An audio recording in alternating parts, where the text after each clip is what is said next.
Very good afternoon to all of you. ਸਤਿ ਸ਼੍ਰੀ ਅਕਾਲ ਜੀ ਸਾਰਿਆਂ ਨੂੰ। ਵੈਲਕਮ ਕਰਦੇ ਹਾਂ ਤੁਹਾਡਾ ਆਮ ਆਦਮੀ ਅਕੈਡਮੀ ਉੱਤੇ। ਠੀਕ ਹੈ, ਆਈ ਹੋਪ ਤੁਹਾਨੂੰ ਬਿਲਕੁਲ ਵੌਇਸ ਵਗੈਰਾ ਕਲੀਅਰ ਆ ਰਹੀ ਹੋਊਗੀ, ਵੌਇਸ ਵਗੈਰਾ 'ਚ ਕੋਈ ਇਸ਼ੂ ਨਹੀਂ ਹੈ। ਠੀਕ ਹੈ, ਅੱਜ ਆਪਾਂ ਜੋ ਆਪਣਾ ਟੌਪਿਕ ਸਟਾਰਟ ਕੀਤਾ ਹੋਇਆ ਇੰਡੀਅਨ ਕੌਨਸਟੀਟਿਊਸ਼ਨ ਦੀਆਂ ਵਿਸ਼ੇਸ਼ਤਾਵਾਂ, ਜਾਨੀ ਕਿ ਆਪਣੇ ਭਾਰਤ ਦੇ ਸੰਵਿਧਾਨ ਦੀਆਂ ਕੁਝ ਵਿਸ਼ੇਸ਼ਤਾਵਾਂ ਦੀ ਗੱਲ ਕਰ ਰਹੇ ਸੀ। ਪੂਰੇ ਸੰਵਿਧਾਨ ਨੂੰ ਆਪਾਂ ਇਸ ਲੈਕਚਰ ਦੇ ਵਿੱਚ ਪੜ੍ਹਿਆ। ਠੀਕ ਹੈ, ਸੰਵਿਧਾਨ ਦੇ ਵਿੱਚ ਕੀ ਕੀ ਚੀਜ਼ਾਂ ਰੱਖੀਆਂ ਨੇ ਸਾਰਿਆਂ ਨੂੰ ਅੱਛੇ ਤਰੀਕੇ ਨਾਲ ਐਕਸਪਲੇਨ ਕੀਤਾ ਹੈ। ਤੇ ਜੋ ਵੀ ਆਪਣਾ ਅੱਜ ਪੈਂਡਿੰਗ ਕੁਝ ਪੁਆਇੰਟਸ, ਕੁਝ ਵਿਸ਼ੇਸ਼ਤਾਵਾਂ ਪੈਂਡਿੰਗ ਰਹਿੰਦੀਆਂ ਸੀ, ਉਹਨਾਂ ਸਾਰਿਆਂ ਨੂੰ ਕਵਰ ਕਰਾਂਗੇ ਤੇ ਉਹਨਾਂ ਦੇ ਉੱਤੇ ਜੋ ਵੀ ਕੁਐਸਚਨ ਐਮਸੀਕਿਊ ਦੇ ਫਾਰਮੈਟ ਦੇ ਵਿੱਚ ਕੁਐਸਚਨ ਬਣਨਗੇ ਉਹਨਾਂ ਸਾਰਿਆਂ ਨੂੰ ਆਪਾਂ ਅੱਜ ਡਿਸਕਸ ਕਰਾਂਗੇ। ਆਈ ਹੋਪ ਤੁਸੀਂ ਮੇਰੀ ਆਵਾਜ਼ ਸੁਣ ਪਾ ਰਹੇ ਹੋ ਸਾਰੇ ਜਣੇ, ਸਾਰਿਆਂ ਨੂੰ ਆਵਾਜ਼ ਕਲੀਅਰ ਆ ਰਹੀ ਹੈ। ਤਾਂ ਆਪਾਂ ਸੈਸ਼ਨ ਨੂੰ ਸਟਾਰਟ ਕਰ ਦਈਏ। ਠੀਕ ਹੈ ਜੀ, ਚਲੋ ਆਪਾਂ ਸੰਵਿਧਾਨ ਦੀਆਂ ਕੁਝ ਵਿਸ਼ੇਸ਼ਤਾਵਾਂ ਦੀ ਗੱਲ ਕਰਦੇ ਹਾਂ। ਸਾਰੀਆਂ ਵਿਸ਼ੇਸ਼ਤਾਵਾਂ ਤੁਹਾਡੇ ਸਾਹਮਣੇ ਲਿਖੀਆਂ ਹੋਈਆਂ ਨੇ। ਤੇ ਆਪਣੀ ਕਲਾਸ ਨੂੰ ਸਟਾਰਟ ਕਰਨ ਤੋਂ ਪਹਿਲਾਂ ਸਭ ਤੋਂ ਪਹਿਲਾਂ ਆਪਾਂ ਇੱਕ ਮੋਟੀਵੇਸ਼ਨਲ ਕੋਟੇਸ਼ਨ ਡਿਸਕਸ ਕਰਦੇ ਹਾਂ। ਇਹ ਕੀ ਕਹਿ ਰਿਹਾ, ਕਹਿੰਦੇ it is very easy to defeat someone. ਦੇਖੋ ਇਹ ਮੈंने ਕੱਲ ਵੀ ਕੀਤੀ ਸੀ, ਅੱਜ ਵੀ ਦੁਬਾਰਾ ਕਰ ਰਹੇ ਹਾਂ ਕਿ ਕਿਸੇ ਨੂੰ ਵੀ ਕਹਿੰਦੇ ਹਰਾਣਾ ਬਹੁਤ ਸੌਖਾ ਹੈ, ਪਰ ਕਿਸੇ ਦਾ ਦਿਲ ਜਿੱਤਣਾ ਬਹੁਤ ਔਖਾ ਹੈ। ਠੀਕ ਹੈ ਜੀ, ਚਲੋ ਅੱਛਾ ਜੀ, ਅਗਰ ਆਪਾਂ ਆਪਣੇ ਸੰਵਿਧਾਨ ਦੀ, ਪਿਆਰੇ ਸੰਵਿਧਾਨ ਦੀ ਗੱਲ ਕਰਦੇ ਹਾਂ ਤਾਂ ਇਹ ਸਾਰੇ ਪਾਰਟ ਤੁਹਾਨੂੰ ਲਰਨ ਕਰਨੇ ਪੈਣਗੇ, ਯਾਦ ਕਰਨੇ ਪੈਣਗੇ ਵਨ ਬਾਏ ਵਨ। ਠੀਕ ਹੈ, ਆਪਣੇ ਸੰਵਿਧਾਨ ਦੇ ਵਿੱਚ ਕਿੰਨੇ ਪਾਰਟ ਨੇ, ਕਿੰਨੇ ਸ਼ੈਡਿਊਲ ਨੇ, ਇਹ ਸਾਰੀਆਂ ਗੱਲਾਂ ਆਪਾਂ ਕੱਲ ਦੀ ਕਲਾਸ ਦੇ ਵਿੱਚ ਇੱਕ ਟ੍ਰਿਕ ਵੀ ਦੱਸੀ ਸੀ, ਟੀਅਰਸ ਆਫ ਓਲਡ ਪੀਐਮ। ਇਹ ਨੇ ਜੀ ਆਪਣੇ ਸੰਵਿਧਾਨ ਦੇ ਸ਼ੈਡਿਊਲ, ਜਿਹਨੂੰ ਆਪਾਂ ਅਨੁਸੂਚੀਆਂ ਵੀ ਕਹਿੰਦੇ ਆ। ਠੀਕ ਹੈ, ਅੱਛਾ ਜੀ, ਕੱਲ ਆਪਾਂ ਇੰਟਰੋਡਕਸ਼ਨ, ਜੋ ਪਰਸੋਂ ਦਾ ਲੈਕਚਰ ਸੀ, ਇਸ ਲੈਕਚਰ ਦੇ ਵਿੱਚ ਇੰਟਰੋਡਕਸ਼ਨ ਹੋਗੀ। ਲੈਂਥੀਐਸਟ ਰਿਟਨ, ਸਭ ਤੋਂ ਲੰਬਾ ਸੰਵਿਧਾਨ ਹੈ, ਵੱਖ-ਵੱਖ ਸਰੋਤਾਂ ਤੋਂ ਲਿਆ ਗਿਆ, ਇਹ ਵੀ ਡਿਸਕਸ ਕਰ ਲਿਆ ਆਪਾਂ ਨੇ। ਤੇ ਕਿਹੜੇ-ਕਿਹੜੇ ਸਰੋਤ ਨੇ ਇਹ ਵੀ ਮੈਂ ਤੁਹਾਨੂੰ ਕੱਲ ਡਿਸਕਸ ਕਰਤਾ ਸੀ ਕਿ ਅਮਰੀਕਾ ਤੋਂ ਕੀ ਲਿਆ ਆਪਾਂ, ਯੂਕੇ ਤੋਂ ਕੀ ਲਿਆ, ਆਸਟ੍ਰੇਲੀਆ ਤੋਂ ਕੀ ਲਿਆ, ਇਹ ਸਾਰੀਆਂ ਗੱਲਾਂ ਆਪਾਂ ਆਲਰੇਡੀ ਡਿਸਕਸ ਕਰ ਚੁੱਕੇ। ਅੱਛਾ ਜੀ, ਆਪਣਾ ਸੰਵਿਧਾਨ ਕਠੋਰਤਾ ਤੇ ਲਚਕਤਾ ਦਾ ਸੁਮੇਲ ਹੈ। ਕਠੋਰ ਵੀ ਕਿਉਂ ਹੈ ਤੇ ਲਚਕ ਵੀ ਕਿਉਂ ਹੈ, ਇਹ ਸਾਰੀਆਂ ਚੀਜ਼ਾਂ ਆਪਾਂ ਡਿਸਕਸ ਕਰ ਚੁੱਕੇ। ਅੱਛਾ ਜੀ, ਸੰਵਿਧਾਨ ਦਾ ਜੋ ਸੰਸਦੀ ਰੂਪ ਹੈ ਉਹ ਵੀ ਦੇਖ ਲਿਆ, ਨਿਆਂਪਾਲਿਕਾ ਨੂੰ ਵੀ ਦੇਖ ਲਿਆ, ਮੌਲਿਕ ਅਧਿਕਾਰ ਫੰਡਾਮੈਂਟਲ ਰਾਈਟ ਦੀ ਗੱਲ ਕੀਤੀ ਸੀ ਕੱਲ ਆਪਾਂ ਨੇ। ਚਲੋ ਇੱਥੋਂ ਆਪਾਂ ਦੁਬਾਰਾ ਸਟਾਰਟ ਕਰ ਦਿੰਦੇ ਹਾਂ। ਤੁਹਾਨੂੰ ਅਗਰ ਕੁਝ ਚੀਜ਼ਾਂ ਨਹੀਂ ਸਮਝ ਆਈਆਂ, ਅੱਜ ਮੈंने ਪੰਜਾਬੀ ਦੇ ਵਿੱਚ ਸਪੈਸ਼ਲ ਪਾਤੀਆਂ।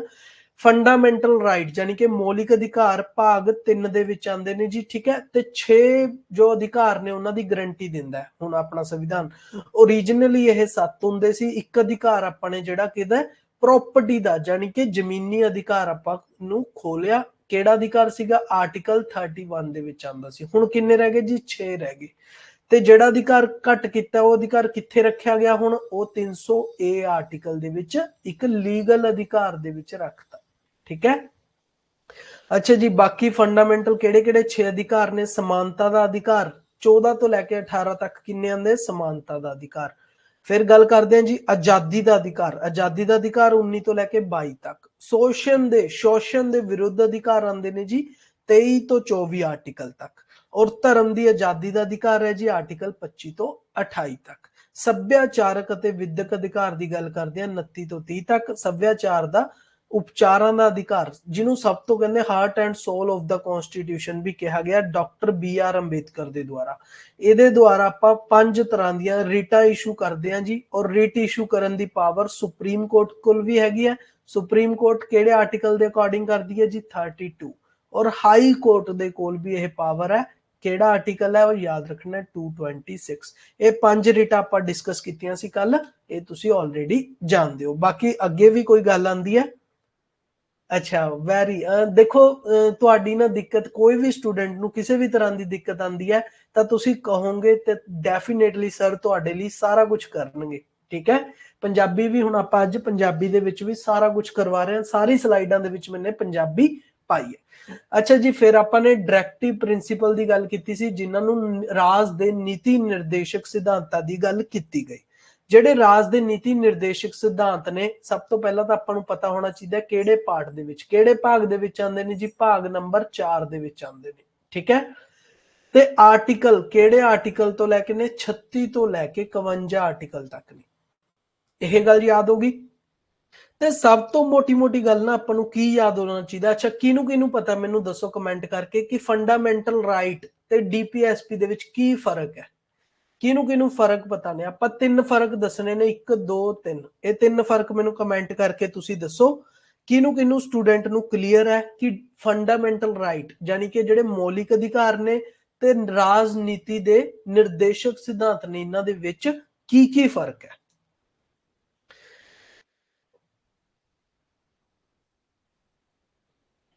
देखो चलो कोई गल नहीं, मैं तुहानू दस रहा, ध्यान नाल सुननी है सारा कुछ। देखो जेडे अपने फंडामेंटल राइट ने, जेडे मौलिक अधिकार ने, उदों अपने देश दे विच, अपने संविधान दे विच सारिआं नू दित्ते गए। पहली गल, अगर अपने मौलिक अधिकारां नू कोई भी हनन करदा है तां आपां सुप्रीम कोर्ट दा जां हाई कोर्ट दा दरवाजा खटखटा सकदे हां। हाँ जी, वैरी गुड। एक स्टूडेंट ने लिखा है कि फंडामेंटल राइट स्टेट दी तरफ तो लोकां लई मिलदे आ जी। ठीक है, देखो चलो कोई गल नहीं, 3 पॉइंट ना तुहानू जरूर पता होने चाहिए ने जिहड़े मैं हुण दस्सण वाला। ठीक है, किहड़े किहड़े कि अगर तुहाडे फंडामेंटल राइट दा कोई अधिकार दा हनन करदा तां तुसी सुप्रीम कोर्ट जां हाई कोर्ट कोल जा सकदे हो। पर अगर तुहाडे कोई नीति निर्देशक सिद्धांतां दी गल च अधिकार तुहानू नहीं मिल रहा तां तुसी कोर्ट दे कोल नहीं जा सकदे। पहली गल, ठीक है। दूजी गल जेडे अपने कोल फंडामेंटल राइट ने, वो अपने कोल केड़े ने? राजनीतिक अधिकार ने। ये अपने की ने? राजनीतिक अधिकार ने। ते दूसरी गल जेडे अपने डीपीएसपी ने, ये अपने केड़े ने जी? ये अपने समाजिक, सोशल, ये अपने समाजिक ते इकोनॉमिक, ठीक है, सोशल ते इकोनॉमिक अधिकार ने। दूसरी गल ये आपां नू क्लीयर होनी चाहिए है, यानी कि यह अपने राजनीतिक नू लैके अधिकार ने, यह समाजिक ते इकोनॉमिक अधिकार ने। ठीक है, तीसरी गल की ने? यह की ने जी? जो अगर नेचर की गल करिए, नेचर की तरफ तो जस्टिशिएबल ने, इन्हां नू की है? नेचर भी जस्टिशिएबल कर रहा है। ਇਹਦਾ मतलब मैं तुहानू दस रहा, यह की ने? नॉन जस्टिशिएबल ने। ठीक है, यह की है? Not justiciable. यह गल का मतलब की है कि जेडे फंडामेंटल राइट ने, यह तुहानू मिलने ही मिलने चाहिए ने। ते यह की ने? तुहाडे अधिकार ने। कोई भी जेडे अपनी गवर्नमेंट है, यह तुहाडे अधिकारां नू नहीं छीन सकदी। और जो directive principal of state policy है, यह अधिकार किहदे विच मदद कर रहे ने कि जिवें भी तुहाडी सरकार कोई भी है, ठीक है, हरेक सरकार का काम की है कि देश के लोगों की भलाई लई काम करना। ते उन्हां भलाई लई काम करदे उन्हां ने किस नीति निर्देशां दे सिद्धांत नू फॉलो करना है, वो सारियां गल्लां इन्हां दे विच लिखियां होईयां ने। अगर आपां मोटा मोटा डिवाइड करिए, देखो अपने संविधान दे विच इस तरह की कोई डिवीजन नहीं की हुई, पर आपां अपनी मर्जी नाल इन्हां अधिकारां नू सोशलिस्टिक, गांधीयन ते लिबरल इंटलैक्चुअल दे विच डिवाइड कीता है। ये किहड़े-किहड़े अधिकार ने तुसीं देख सकदे हो। कोई गल नहीं, आपां इन्हां नू जदों आपां डीपीएसपी वाला चैप्टर करांगे तां कल्ले-कल्ले अधिकार नू तुहानू क्लीयर, डेफिनेटली क्लीयर करांगे। अच्छा जी, फिर गल करदे हां आपां फंडामेंटल ड्यूटी। अपनियां जिहड़ियां फंडामेंटल ड्यूटियां ने, वो पंजाबी दे विच मैं तुहानू लिखतियां। 11वीं ड्यूटी तुसीं मैनू कमेंट करके दसना। उरे मैं 10 ड्यूटियां लिखतियां कि 11 नंबर दी ड्यूटी की है। ठीक है, क्योंकि अपने संविधान दे विच स्टार्टिंग दे विच यह फंडामेंटल ड्यूटी नहीं सी। इन्हां नू ऐड किया गया भाग 4A दे विच। 4A दा मतलब की हुंदा जी? जेडे भाग नू आपां संविधान दे विच कुछ ना कुछ बदलाव करके लेके आए। ठीक है, ते केड़े आर्टिकल दे विच? आर्टिकल नंबर 51A दे विच। अच्छा जी, कई बार फंडामेंटल ड्यूटी ते क्वेश्चन आ जांदा है कि केड़ी कमेटी ने रेकमेंड कीतियां सी आपां नू फंडामेंटल ड्यूटियां? तां तुसीं इहदा आंसर भी दिओ, केड़ी कमेटी ने रेकमेंड कीतियां सी जी? कमेटी दा नाम दसो कमेंट दे विच कि केड़ी कमेटी ने रेकमेंड कीतियां सी। ये कीतियां सी जी स्वर्ण सिंह कमेटी। ठीक है, स्वर्ण सिंह कमेटी याद रखना है सारिਆਂ ने। ते फंडामेंटल ड्यूटी कदों ऐड कीतियां गईयां सी? ये कीतियां गईयां सी 42nd कॉन्स्टिट्यूशनल अमेंडमेंट 1976 दे विच। बस फंडामेंटल ड्यूटियां नू लैके यह 5-6 गल्लां तुहानू याद होनियां चाहीदियां ने। बाकी 11वीं ड्यूटी की है जी? वैरी गुड, आंसर आने स्टार्ट हो गए। स्वर्ण सिंह, वैरी गुड, सारिਆਂ नू पता है। ते यह अमेंडमेंट भी याद रखनी है केड़ी हुई सी। इनू मिनी कॉन्स्टिट्यूशन भी कहते हैं। ठीक है, मिनी कॉन्स्टिट्यूशन भी कहते हैं, क्योंकि इस अमेंडमेंट दे विच बहुत कुछ बदलता सी इंदिरा गांधी ने, क्योंकि जदों यह एमरजेंसी पीरियड दे टाइम दे विच यह अमेंडमेंट कीती गई सी। अच्छा जी, किसी ਨੂੰ पता है कि 11ਵੀਂ जो अपनी फंडामेंटल ड्यूटी है वो कदों ऐड की गई, वो ਕਿਹੜੀ ਅਮੈਂਡਮੈਂਟ ਦੇ ਵਿੱਚ ਕੀਤੀ ਗਈ? मैं 11ਵੀਂ ड्यूटी ਤੁਹਾਨੂੰ ਲਿਖ ਕੇ ਦੱਸ ਰਿਹਾ, ਐਨੇ ਤੁਸੀਂ ਦੱਸੋ ਵੀ ਕਿਹੜੀ ਨੰਬਰ ਦੀ ਅਮੈਂਡਮੈਂਟ ਕੀਤੀ ਗਈ ਸੀ, ਕਦੋਂ ਕੀਤੀ ਗਈ ਸੀ? 11ਵੀਂ ਡਿਊਟੀ ਦੇ ਵਿੱਚ ਕੀ ਲਿਖਿਆ ਜੀ, 6 ਤੋਂ 14 ਸਾਲ ਦੇ ਬੱਚਿਆਂ ਨੂੰ ਤੁਹਾਡਾ ਫਰਜ਼ ਬਣਦਾ ਹੈ, ਜੋ ਵੀ ਮਾਪੇ ਨੇ, ਪੇਰੈਂਟਸ ਨੇ, ਕਿ ਉਹ ਆਪਣੇ ਬੱਚੇ ਨੂੰ ਐਜੂਕੇਸ਼ਨ ਦੇਣ। ਠੀਕ ਹੈ, 6 ਤੋਂ 14 ਸਾਲ ਦੇ ਬੱਚੇ ਨੂੰ ਐਜੂਕੇਸ਼ਨ ਜ਼ਰੂਰੀ ਹੈ, ਇਹ ਉਹਨਾਂ ਦਾ ਫਰਜ਼ ਬਣਦਾ ਹੈ। ਤਾਂ ਜਿਹੜੇ ਫੰਡਾਮੈਂਟਲ ਡਿਊਟੀਜ਼ ਨੇ ਸਾਰੀਆਂ, ਇਹ ਵੀ ਕੀ ਨੇ, ਲੀਗਲੀ ਕੋਈ ਬਾਉਂਡ ਨਹੀਂ ਹੈਗੀਆਂ ਆਪਣੇ ਤੇ। ਠੀਕ ਹੈ, ਨਾ ਹੀ ਇਹ ਜਸਟਿਸ਼ੀਏਬਲ ਨੇ, ਨਾ ਹੀ ਇਹ ਐਨਫੋਰਸੇਬਲ ਨੇ। ਅਗਰ ਆਪਾਂ ਫੰਡਾਮੈਂਟਲ ਡਿਊਟੀ ਨੂੰ ਨਹੀਂ ਨਿਭਾਇਆ ਤਾਂ ਆਪਾਂ ਨੂੰ ਕਿਸੇ, ਕੋਈ ਵੀ ਆਪਾਂ ਨੂੰ ਕੋਰਟ ਦੇ ਵਿੱਚ ਨਹੀਂ ਖੜਾ ਕਰ ਸਕਦਾ। ਠੀਕ ਹੈ, ਇਹ ਵੀ ਯਾਦ ਰੱਖਣਾ, ਆਪਾਂ ਨੂੰ ਕੋਈ ਕੋਰਟ ਦੇ ਵਿੱਚ ਨਹੀਂ ਖੜਾ ਹੋਣਾ, ਪਰ ਆਪਣਾ ਇਹ ਮੌਲਿਕ ਕਰਤੱਵ ਨੇ, ਬੁਨਿਆਦੀ ਕਰਤੱਵ ਨੇ, ਆਪਾਂ ਸਾਰਿਆਂ ਨੂੰ ਇਹ ਫੋਲੋ ਕਰਨੇ ਚਾਹੀਦੇ ਨੇ। ਕਿਹੜਾ ਕਿਹੜਾ ਜੀ? ਸੰਵਿਧਾਨ ਦੀ ਪਾਲਣਾ ਕਰਨਾ। ਦੇਖੋ ਆਪਣਾ ਸੰਵਿਧਾਨ ਹੈ, ਆਪਾਂ ਸਾਰਿਆਂ ਦੇ ਲਈ ਇਹ ਸੰਵਿਧਾਨ ਬਣਾਇਆ ਗਿਆ, ਆਪਾਂ ਨੂੰ ਇਹਦੀ ਪਾਲਣਾ ਕਰਨੀ ਚਾਹੀਦੀ ਹੈ। ਇਹਦੇ ਆਦਰਸ਼ਾਂ, ਸੰਸਥਾਵਾਂ, ਰਾਸ਼ਟਰੀ ਝੰਡੇ ਤੇ ਰਾਸ਼ਟਰੀ ਗਾਨ। ਰਾਸ਼ਟਰੀ ਝੰਡਾ ਜੀ ਆਪਣਾ ਕਿਹਨੇ ਬਣਾਇਆ ਸੀ? ਠੀਕ ਹੈ, ਰਾਸ਼ਟਰੀ ਝੰਡੇ ਦਾ ਜੋ ਡਿਜ਼ਾਈਨ ਬਣਾਇਆ ਸੀ, ਆਪਾਂ ਕਈ ਵਾਰ ਕੀਤਾ, ਤੇ ਆਪਾਂ ਨੇ ਕਦੋਂ ਰਾਸ਼ਟਰੀ ਝੰਡੇ ਨੂੰ ਅਪਣਾਇਆ ਹੋਇਆ? 22 ਜੁਲਾਈ, ਯਾਦ ਰੱਖਿਓ ਸਾਰੇ ਜਣੇ, 22 ਜੁਲਾਈ 1948 ਦੇ ਵਿੱਚ ਆਪਾਂ ਨੇ ਕੀ ਕੀਤਾ? ਰਾਸ਼ਟਰੀ ਝੰਡੇ ਨੂੰ ਅਪਣਾਇਆ। ਤੇ ਰਾਸ਼ਟਰੀ ਗੀਤ ਆਪਣਾ ਇੱਕ ਰਾਸ਼ਟਰੀ ਗਾਨ ਹੈ, ਇੱਕ ਰਾਸ਼ਟਰੀ ਗੀਤ ਹੈ। ਰਾਸ਼ਟਰੀ ਗਾਨ ਕਿਹੜਾ ਜੀ? ਜਨ ਗਣ ਮਨ ਹੈ, ਉਹ ਰਵਿੰਦਰਨਾਥ ਟੈਗੋਰ ਜੀ ਦੀ ਬੁੱਕ ਗੀਤਾਂਜਲੀ ਦੇ ਵਿੱਚੋਂ ਲਿਆ ਗਿਆ। ਔਰ ਰਾਸ਼ਟਰੀ ਗੀਤ ਕਿਹੜਾ? ਬੰਦੇ ਮਾਤਰਮ। ਇਹ ਕਿੱਥੋਂ ਲਿਆ ਗਿਆ ਜੀ? ਬੰਕਿਮ ਚੰਦਰ ਚੈਟਰਜੀ ਦੀ ਬੁੱਕ ਆਨੰਦ ਮੰਠ ਦੇ ਵਿੱਚੋਂ ਲਿਆ ਗਿਆ। ਅੱਛਾ ਜੀ, ਜਿਹੜੀ 11ਵੀਂ ਡਿਊਟੀ ਹੈ ਕਦੋਂ ਐਡ ਕੀਤੀ ਗਈ ਸੀ? ਇਹ ਕੀਤੀ ਗਈ ਸੀ 86ਵੀਂ ਅਮੈਂਡਮੈਂਟ ਹੋਈ ਸੀ 2002 ਦੇ ਵਿੱਚ। ਯਾਦ ਰੱਖੋ ਇਹ 5-6 ਪੁਆਇੰਟ, ਜਿਹੜੇ ਵੀ ਮੈਨੇ ਪੁਆਇੰਟ ਸਾਰੇ ਫੰਡਾਮੈਂਟਲ ਡਿਊਟੀ ਜਾਂ ਬੁਨਿਆਦੀ ਕਰਤੱਵਾਂ ਨੂੰ ਲੈ ਕੇ ਤੁਹਾਨੂੰ ਦੱਸੇ ਨੇ, ਇਹਨਾਂ ਸਾਰਿਆਂ ਨੂੰ ਤੁਸੀਂ ਨੋਟ ਕਰ ਲੈਣਾ। ਠੀਕ ਹੈ, ਕੋਈ ਗੱਲ ਨਹੀਂ, ਮੈਂ ਤੁਹਾਨੂੰ ਸਲੋ ਪੜ੍ਹਾ ਲੂੰਗਾ, ਨੋਟ ਕਰਨ ਦਾ ਟਾਈਮ ਵੀ ਦਿੰਦਾ। ਤੁਸੀਂ ਇਹ ਸਾਰੀਆਂ ਗੱਲਾਂ ਨੋਟ ਕਰਨੀਆਂ ਨੇ। ਕਿਹੜੀਆਂ ਕਿਹੜੀਆਂ ਨੋਟ ਕਰਨੀਆਂ ਨੇ? ਪਹਿਲੀ ਗੱਲ, ਜਦੋਂ ਇਹ ਸਟਾਰਟਿੰਗ ਦੇ ਵਿੱਚ ਸੰਵਿਧਾਨ ਬਣਿਆ ਉਦੋਂ ਨਹੀਂ ਸੀਗੇ, ਇਹਨੂੰ ਰეკਮੈਂਡ ਕੀਤਾ ਸਵਰਨ ਸਿੰਘ ਕਮੇਟੀ ਨੇ। ਸਵਰਨ ਸਿੰਘ ਕਮੇਟੀ ਨੇ ਰეკਮੈਂਡ ਕੀਤੇ ਸੀ 8 ਫੰਡਾਮੈਂਟਲ ਡਿਊਟੀਆਂ, ਇਹ ਵੀ ਯਾਦ ਰੱਖਣਾ।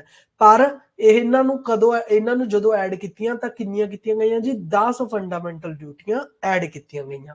ਔਰ ਉਹ ਐਡ ਕਿਹੜੇ ਭਾਗ ਦੇ ਵਿੱਚ ਕੀਤੀਆਂ? 4th ਦੇ ਵਿੱਚ, 51 ਆਰਟੀਕਲ ਦੇ ਵਿੱਚ। ਤੇ ਗੱਲ ਕਰਦੇ ਆ 42nd ਅਮੈਂਡਮੈਂਟ ਦੇ ਦੁਆਰਾ। ਠੀਕ ਹੈ ਜੀ, 11ਵੀਂ ਡਿਊਟੀ ਫਿਰ ਐਡ ਕੀਤੀ ਗਈ, ਕਿਹੜੀ ਕੀਤੀ ਗਈ, ਕਦੋਂ ਕੀਤੀ ਗਈ, ਇਹ ਵੀ ਤੁਹਾਨੂੰ ਪਤਾ ਹੋਣਾ ਚਾਹੀਦਾ ਹੈ। ਅੱਛਾ ਜੀ, ਦੂਸਰੀਆਂ ਹੋਰ ਡਿਊਟੀਆਂ ਕਿਹੜੀਆਂ ਨੇ? ਮਹਾਨ ਆਦਰਸ਼ਾਂ ਦੀ ਪਾਲਣਾ ਕਰਨੀ, ਆਜ਼ਾਦੀ ਦੇ ਸੰਘਰਸ਼ ਨੂੰ ਪ੍ਰੇਰਿਤ ਕਰਨਾ, ਭਾਰਤ ਦੀ ਪ੍ਰਭੂਸੱਤਾ, ਏਕਤਾ ਤੇ ਅਖੰਡਤਾ ਨੂੰ ਬਰਕਰਾਰ ਰੱਖਣਾ ਤੇ ਉਹਦੀ ਰੱਖਿਆ ਕਰਨੀ, ਦੇਸ਼ ਦੀ ਰੱਖਿਆ ਕਰਨੀ ਅਤੇ ਰਾਸ਼ਟਰੀ ਸੇਵਾ ਪ੍ਰਦਾਨ ਕਰਨਾ ਜਦੋਂ ਜਿਹਾ ਕਰਨ ਲਈ ਕਿਹਾ ਜਾਵੇ। ਠੀਕ ਹੈ, ਧਾਰਮਿਕ ਤੌਰ ਤੇ ਆਪਾਂ ਖੇਤਰੀ ਵਿਭਿੰਨਤਾ ਤੋਂ ਪਾਰ ਹੋ ਕੇ ਸਦਭਾਵਨਾ ਤੇ ਭਾਈਚਾਰੇ ਦੀ ਭਾਵਨਾ ਨੂੰ ਉਤਸ਼ਾਹਿਤ ਕਰਨਾ, ਔਰਤਾਂ ਦੀ ਇੱਜ਼ਤ ਲਈ ਅਪਮਾਨਜਨਕ ਅਭਿਆਸਾਂ ਨੂੰ ਤਿਆਗਣਾ। ਠੀਕ ਹੈ, ਸਾਡੇ ਸੰਯੁਕਤ ਸੱਭਿਆਚਾਰ ਦੀ ਅਮੀਰੀ ਵਿਰਾਸਤ ਦੀ ਕਦਰ ਅਤੇ ਸੰਭਾਲ ਕਰਨੀ, ਆਪਣੇ ਕਲਚਰ ਨੂੰ ਸੰਭਾਲ ਕੇ ਰੱਖਣਾ। ਠੀਕ ਹੈ, ਜਿਹੜੀਆਂ ਜੰਗਲਾਂ, ਨਦੀਆਂ ਵਾਲੇ ਵਾਤਾਵਰਣ ਦੀ ਰੱਖਿਆ ਤੇ ਸੁਧਾਰ, ਜੀਵਕ ਪ੍ਰਾਣੀਆਂ ਦੀ ਹਮਦਰਦੀ ਰੱਖਣਾ, ਵਿਗਿਆਨਿਕ ਸੁਭਾਅ, ਮਾਨਵਤਾ ਤੇ ਪੁੱਛਗਿੱਛ ਦੇ ਸੁਧਾਰ ਨੂੰ ਵਿਕਸਿਤ ਕਰਨਾ, ਜਨਤਕ ਸੰਪਤੀ ਦੀ ਰੱਖਿਆ ਤੇ ਹਿੰਸਾ ਨੂੰ ਤਿਆਗਣਾ, ਵਿਅਕਤੀਗਤ ਅਤੇ ਸਮੂਹਿਕ ਗਤੀਵਿਧੀ ਦੇ ਖੇਤਰਾਂ ਲਈ ਉੱਤਮਤਾ ਲਈ ਯਤਨ ਕਰਨਾ, ਜੋ ਕਿ ਰਾਸ਼ਟਰ ਨਿਯੰਤਰਣ। ਦੇਖੋ, ਅਗਰ ਤੁਹਾਨੂੰ ਕੋਈ ਵੀ ਇਹ ਚੀਜ਼ ਆਉਂਦੀ ਹੈ ਨਾ, ਫੰਡਾਮੈਂਟਲ ਡਿਊਟੀ, ਇੱਕ ਵਾਰ ਇਹਨਾਂ ਸਾਰਿਆਂ ਨੂੰ ਪੜ੍ਹ ਕੇ ਆਪਣੀ ਵਰਡ ਦੇ ਵਿੱਚ ਲਿਖ ਲਿਓ, ਸਮਝ ਲਿਓ। ਇਹਨਾਂ ਦੇ ਵਿੱਚੋਂ ਜ਼ਿਆਦਾ ਕੁਐਸਚਨ ਨਹੀਂ ਆਉਂਦੇ, ਪਰ ਇੱਕ ਵਾਰ ਇਹਨਾਂ ਨੂੰ ਪੜ੍ਹਨਾ ਬਹੁਤ ਜ਼ਰੂਰੀ ਹੈ। ਠੀਕ ਹੈ, ਚਲੋ ਜੀ, ਅਗਲਾ ਪੁਆਇੰਟ ਕਿਹੜਾ ਜੀ? ਅਗਲਾ ਪੁਆਇੰਟ ਆਂਦਾ ਸੈਕੂਲਰ ਸਟੇਟ। ਕਿਹੜੇ ਸਟੂਡੈਂਟ ਨੂੰ ਸੈਕੂਲਰ ਵਰਡ ਦਾ ਮਤਲਬ ਪਤਾ ਹੈ? ਅੱਜ ਤੋਂ ਬਾਅਦ ਤੁਹਾਨੂੰ ਸੈਕੂਲਰ ਵਰਡ ਦੇ ਵਿੱਚ ਕੋਈ ਵੀ ਦਿੱਕਤ ਕਿਸੇ ਨੂੰ ਨਹੀਂ ਆਣੀ। ਠੀਕ ਹੈ, ਸਭ ਤੋਂ ਪਹਿਲਾਂ ਮੇਰੀ ਗੱਲ ਸਮਝ ਲਓ, ਫਿਰ ਆਪਾਂ ਪੜਾਂਗੇ ਕਿ ਸੈਕੂਲਰ ਦਾ ਮਤਲਬ ਕੀ ਹੁੰਦਾ ਹੈ। ਸੈਕੂਲਰ ਦਾ ਮਤਲਬ ਹੈ ਧਰਮ ਨਿਰਪੱਖ। ਠੀਕ ਹੈ, ਜਾਨੀ ਕਿ ਭਾਰਤ ਕੀ ਹੈ? ਇੱਕ ਧਰਮ ਨਿਰਪੱਖ ਦੇਸ਼ ਹੈ। ਮਤਲਬ ਕੀ ਹੈ ਕਿ ਰਾਜ ਦਾ, ਜਾਨੀ ਕਿ ਆਪਣੇ ਭਾਰਤ ਦਾ ਕੋਈ ਵੀ ਆਪਣਾ ਧਰਮ ਨਹੀਂ ਹੈ, ਔਰ ਪਰ ਉਹ ਸਾਰੇ ਧਰਮਾਂ ਦੀ ਇੱਜ਼ਤ ਕਰਦਾ, ਉਹ ਸਾਰੇ ਧਰਮਾਂ ਨੂੰ ਪੋਜ਼ਿਟਿਵ, ਠੀਕ ਹੈ, ਸਾਰੇ ਧਰਮਾਂ ਦੇ ਲਈ ਪ੍ਰਚਾਰ ਲਈ ਵੀ ਕੀ ਕਰਦਾ? ਮਦਦ ਕਰਦਾ। ਠੀਕ ਹੈ, ਅੱਛਾ ਜੀ, ਸੈਕੂਲਰ ਦੋ ਤਰੀਕੇ ਦਾ ਹੁੰਦਾ ਹੈ, ਇੱਕ ਹੁੰਦਾ ਜੀ ਪੋਜ਼ਿਟਿਵ ਸੈਕੂਲਰਿਜ਼ਮ, ਇੱਕ ਹੁੰਦਾ ਨੈਗੇਟਿਵ ਸੈਕੂਲਰਿਜ਼ਮ। ਅਗਰ ਤੁਹਾਨੂੰ ਮੈਂ ਦੱਸਾਂ ਕਿ ਫਰਾਂਸ ਦੇ ਵਿੱਚ ਕੀ ਹੈ? ਨੈਗੇਟਿਵ ਸੈਕੂਲਰਿਜ਼ਮ ਹੈ। ਫਰਾਂਸ ਦੇ ਵਿੱਚ ਜਿਹੜਾ ਧਰਮ ਹੈ, ਤੇ ਜਿਹੜਾ ਸਰਕਾਰ ਹੈ ਉਹ ਦੋਨੋਂ ਅਲੱਗ-ਅਲੱਗ ਨੇ। ਨਾ ਹੀ ਸਰਕਾਰ ਧਰਮ ਦੇ ਮਾਮਲੇ 'ਚ ਕੁਝ ਟੰਗ ਅੜਾਉਂਦੀ ਹੈ, ਨਾ ਹੀ ਧਰਮ ਸਰਕਾਰ ਦੇ ਮਾਮਲੇ 'ਚ ਕੁਝ ਟੰਗ ਅੜਾਉਂਦਾ ਹੈ। ਠੀਕ ਹੈ, ਪਰ ਇੰਡੀਆ ਦੇ ਵਿੱਚ ਇਹ ਦੋਨੋਂ ਕੀ ਨੇ, ਇਹ ਦੋਨੋਂ ਰਲੇ ਮਿਲੇ ਨੇ। ਜਿਵੇਂ ਸਰਕਾਰ ਕੀ ਕਰਦੀ ਹੈ, ਹਰੇਕ ਦੂਜਿਆਂ ਦੇ ਧਰਮ ਦੀ ਰੱਖਿਆ ਕਰਦੀ ਹੈ। ਅਗਰ ਕਿਸੇ ਵੀ ਲਾਈਕ ਆਪਣੇ ਦੇਸ਼ ਦੇ ਵਿੱਚ ਹਜ ਯਾਤਰਾ ਜਾਣ ਦੀ ਵੀ ਸਬਸਿਡੀ ਦਿੱਤੀ ਜਾਂਦੀ ਹੈ ਤਾਂ ਕਿ ਉਹ ਹਜ ਯਾਤਰਾ ਕਰ ਸਕਣ। ਠੀਕ ਹੈ, ਹਜੂਰ ਸਾਹਿਬ ਜਾਣ ਦੇ ਲਈ ਵੀ ਇਹ ਸਾਰੀਆਂ ਕੁਝ ਧਰਮ ਨੂੰ ਪ੍ਰਮੋਟ ਕਰਨ ਦੀਆਂ ਚੀਜ਼ਾਂ ਨੇ ਜਿਹੜੀਆਂ ਆਪਾਂ ਕਰਾਂਗੇ। ਠੀਕ ਹੈ, ਅੱਛਾ ਜੀ, ਆਪਣੇ ਸੰਵਿਧਾਨ ਦੇ ਵਿੱਚ ਜਿਹੜਾ ਇਹ ਸੈਕੂਲਰ ਵਰਡ ਹੈ ਕਦੋਂ ਐਡ ਕੀਤਾ ਗਿਆ? ਕਈ ਵਾਰ ਕੁਐਸਚਨ ਆ ਜਾਂਦਾ ਹੈ। ਆਪਣੇ ਸੰਵਿਧਾਨ ਦੇ 1976 ਦੇ 42 ਯਾਨੀ ਕਿ 42ਵੇਂ ਸੰਵਿਧਾਨਿਕ ਸ਼ੋਧ ਐਕਟ ਦੇ ਵਿੱਚ ਤਿੰਨ ਚੀਜ਼ਾਂ ਆਪਣੇ ਪ੍ਰੈਂਬਲ ਦੇ ਵਿੱਚ, ਆਪਣੀ ਪ੍ਰਸਤਾਵਨਾ ਦੇ ਵਿੱਚ ਐਡ ਕੀਤੀਆਂ ਗਈਆਂ ਸੀ। ਕਿਹੜੀਆਂ ਕਿਹੜੀਆਂ? ਇੱਕ ਤਾਂ ਸੈਕੂਲਰ ਵਰਡ ਸੀ, ਇੱਕ ਸੋਵਰਨ, ਇੱਕ ਤੇ ਇੰਟੀਗ੍ਰਿਟੀ। ਇਹ ਤਿੰਨ ਵਰਡ ਐਡ ਕੀਤੇ ਗਏ ਸੀ, ਯਾਦ ਰੱਖਣਾ। ਠੀਕ ਹੈ, ਇਹਨਾਂ ਦੇ ਉੱਤੇ ਕੁਐਸਚਨ ਆ ਸਕਦਾ ਹੈ। ਦੂਸਰਾ ਪੁਆਇੰਟ ਇੰਪੋਰਟੈਂਟ, ਨਾਲ ਨਾਲ ਨੋਟ ਕਰਦੇ ਜਾਓ, ਕੋਈ ਦਿੱਕਤ ਨਹੀਂ। ਠੀਕ ਹੈ, ਕਿ 42nd ਅਮੈਂਡਮੈਂਟ 1976 ਦੇ ਵਿੱਚ ਸੈਕੂਲਰ ਵਰਡ ਆਪਣੇ ਪ੍ਰੈਂਬਲ ਦੇ ਵਿੱਚ ਰੱਖਿਆ ਗਿਆ, ਪਰ ਆਪਣੇ ਪੂਰੇ ਸੰਵਿਧਾਨ ਦੇ ਵਿੱਚ ਹੋਰ ਕਿਤੇ ਨਹੀਂ ਹੈ। ਠੀਕ ਹੈ, ਅੱਛਾ ਜੀ, ਦੂਸਰੀ ਗੱਲ, ਧਰਮ ਨੂੰ ਲੈ ਕੇ ਆਪਣੇ ਫੰਡਾਮੈਂਟਲ ਰਾਈਟ, ਅਗਰ ਆਪਾਂ ਗੱਲ ਕਰਦੇ ਹਾਂ ਫੰਡਾਮੈਂਟਲ ਰਾਈਟ ਪੜ੍ਹਦੇ ਹਾਂ, ਧਰਮ ਨੂੰ ਲੈ ਕੇ 25 ਤੋਂ ਲੈ ਕੇ 28 ਤੱਕ ਜਿਹੜੇ ਆਪਣੇ ਫੰਡਾਮੈਂਟਲ ਰਾਈਟ ਨੇ, ਯਾਨੀ ਕਿ ਮੌਲਿਕ ਆਪਣੇ ਅਧਿਕਾਰ ਨੇ, ਉਹਨਾਂ ਦੇ ਵਿੱਚ ਧਰਮ ਦੀਆਂ ਗੱਲਾਂ ਕੀਤੀਆਂ ਨੇ। ਅੱਛਾ ਜੀ, ਕਿਹੜਾ ਕਿਹੜਾ? ਆਰਟੀਕਲ 25 ਕੀ ਕਹਿੰਦਾ? ਆਰਟੀਕਲ 25 ਕਹਿੰਦਾ ਹਰੇਕ ਵਿਅਕਤੀ ਨੂੰ ਜ਼ਮੀਰ ਦੀ ਆਜ਼ਾਦੀ ਅਤੇ ਧਰਮ ਦੇ ਸੁਤੰਤਰ ਤੌਰ ਤੇ ਦਾਅਵਾ ਕਰਨਾ, ਆਪਣੇ ਧਰਮ ਦਾ ਦਾਅਵਾ ਕਰਨਾ, ਅਭਿਆਸ ਕਰਨਾ ਤੇ ਪ੍ਰਚਾਰ ਕਰਨਾ, ਇਹ ਤਿੰਨ ਚੀਜ਼ਾਂ ਦੀ ਆਜ਼ਾਦੀ ਹੈ, ਇਹ ਆਰਟੀਕਲ 25 ਕਹਿੰਦਾ ਹੈ। ਔਰ ਆਰਟੀਕਲ 26 ਨੰਬਰ ਕੀ ਕਹਿੰਦਾ? ਕਿ ਹਰ ਸੰਪਰਦਾ, ਜਿਹੜੀ ਧਾਰਮਿਕ ਕੋਈ ਵੀ ਆਰਗੇਨਾਈਜੇਸ਼ਨ ਹੈ ਜਾਂ ਸੰਪਰਦਾ ਹੈ, ਉਹ ਆਪਣੇ ਧਾਰਮਿਕ ਮਾਮਲਿਆਂ ਦਾ ਪ੍ਰਬੰਧ ਆਪਦੇ ਤਰੀਕੇ ਨਾਲ ਕਰ ਸਕਦੀ ਹੈ, ਉਹਦੇ ਵਿੱਚ ਕੋਈ ਵੀ ਦਖਲਅੰਦਾਜ਼ੀ ਨਹੀਂ ਹੋਏਗੀ। ਠੀਕ ਹੈ, ਅੱਛਾ ਜੀ, ਆਰਟੀਕਲ 27 ਕੀ ਕਹਿ ਰਿਹਾ? ਆਰਟੀਕਲ 27 ਕਹਿ ਰਿਹਾ ਕਿਸੇ ਵੀ ਵਿਅਕਤੀ ਨੂੰ ਵਿਸ਼ੇਸ਼ ਧਰਮ ਦੇ ਪ੍ਰਚਾਰ ਲਈ ਕੋਈ ਵੀ ਟੈਕਸ ਅਦਾ ਕਰਨ ਦੀ ਜ਼ਰੂਰਤ ਨਹੀਂ ਹੈ। ਅਗਰ ਤੁਸੀਂ ਆਪਣੇ ਧਰਮ ਦਾ ਪ੍ਰਚਾਰ ਕਰਨਾ ਹੈ ਤਾਂ ਉਹਦੇ ਲਈ ਤੁਹਾਨੂੰ ਕੋਈ ਵੀ ਟੈਕਸ ਦੇਣਾ ਨਹੀਂ ਪਊਗਾ, ਇਹ ਆਰਟੀਕਲ 27 ਕਹਿੰਦਾ ਹੈ। ਔਰ ਆਰਟੀਕਲ 28 ਕੀ ਕਹਿੰਦਾ ਹੈ? ਅਗਰ ਰਾਜ ਦੇ ਦੁਆਰਾ, ਯਾਨੀ ਕਿ ਗਵਰਨਮੈਂਟ ਦੇ ਦੁਆਰਾ ਕੋਈ ਵੀ ਧਾਰਮਿਕ ਸੰਸਥਾ ਬਣਾਈ ਗਈ ਹੈ, ਠੀਕ ਹੈ, ਤਾਂ ਧਾਰਮਿਕ ਸਿੱਖਿਆ ਉਹਦੇ ਵਿੱਚ ਨਹੀਂ ਦਿੱਤੀ ਜਾਵੇਗੀ। ਠੀਕ ਹੈ, ਅਗਰ ਰਾਜ ਨੇ ਬਣਾਈ ਹੈ ਤਾਂ ਧਾਰਮਿਕ ਸਿੱਖਿਆ ਉਹਦੇ ਵਿੱਚ ਨਹੀਂ ਦਿੱਤੀ ਜਾਵੇਗੀ। ਤੇ ਸਭ ਤੋਂ ਇੰਪੋਰਟੈਂਟ ਇੱਕ ਹੋਰ ਧਾਰਾ, ਜਿਹਨੂੰ ਧਾਰਾ 144 ਕਹਿੰਦੇ ਆ। ਠੀਕ ਹੈ, ਇਹਦੇ ਵਿੱਚ 44 ਦੇ ਵਿੱਚ ਕੀ ਕੀਤਾ ਗਿਆ? ਕਿ ਯੂਨੀਫਾਰਮ ਸਿਵਲ ਕੋਡ, ਨਾਗਰਿਕਤਾ ਲਈ ਇਕਸਾਰ ਜਿਹਾ ਕਾਨੂੰਨ ਸਾਰਿਆਂ ਦੇ ਲਈ। ਠੀਕ ਹੈ, ਇਹ ਆਪਾਂ 44 ਦੇ ਵਿੱਚ ਰੱਖਿਆ ਗਿਆ। ਇਹ ਕੁਝ ਗੱਲਾਂ ਇੰਪੋਰਟੈਂਟ ਨੇ, ਤੁਸੀਂ ਇਹ ਯਾਦ ਰੱਖਣੀਆਂ ਨੇ। ਇੰਗਲਿਸ਼ ਦੇ ਵਿੱਚ ਵੀ ਅਗਰ ਤੁਸੀਂ ਚਾਹੋ ਇਹ ਪੜ੍ਹ ਸਕਦੇ ਹੋ ਕਿ ਸੈਕੂਲਰ ਵਰਡ ਕਦੋਂ ਐਡ ਕੀਤਾ ਗਿਆ, ਆਰਟੀਕਲ 25, 26, 27, 28 ਕੀ ਨੇ, ਤੇ 44 ਆਰਟੀਕਲ ਕਿਸ ਚੀਜ਼ ਦੇ ਨਾਲ ਰਿਲੇਟਡ ਹੈ। ਅੱਛਾ ਜੀ, ਅਗਰ ਸੈਕੂਲਰ ਸਟੇਟ ਦੀ ਗੱਲ ਕਰੀਏ, ਆ ਪੈਰਾ ਬਹੁਤ ਇੰਪੋਰਟੈਂਟ ਹੈ।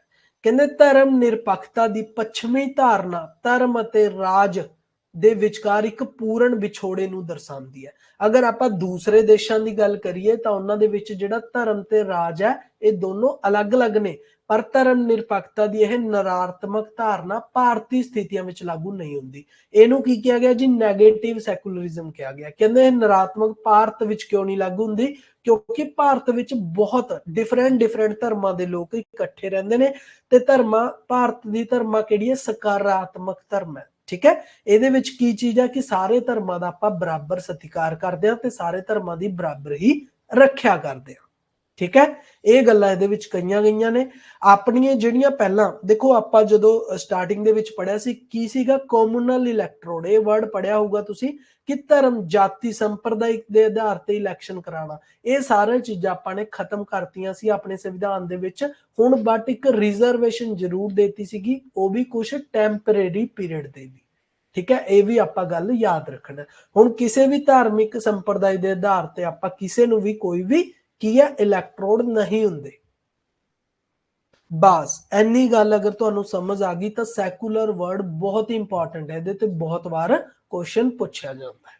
ਠੀਕ ਹੈ, ਅਗਰ ਕੋਈ ਪੁੱਛੇ ਇੰਡੀਆ ਦੇ ਵਿੱਚ ਤਾਂ ਹਮੇਸ਼ਾ ਯਾਦ ਰੱਖਣਾ ਪੋਜ਼ਿਟਿਵ, ਸਕਾਰਾਤਮਕ ਧਾਰਨਾ।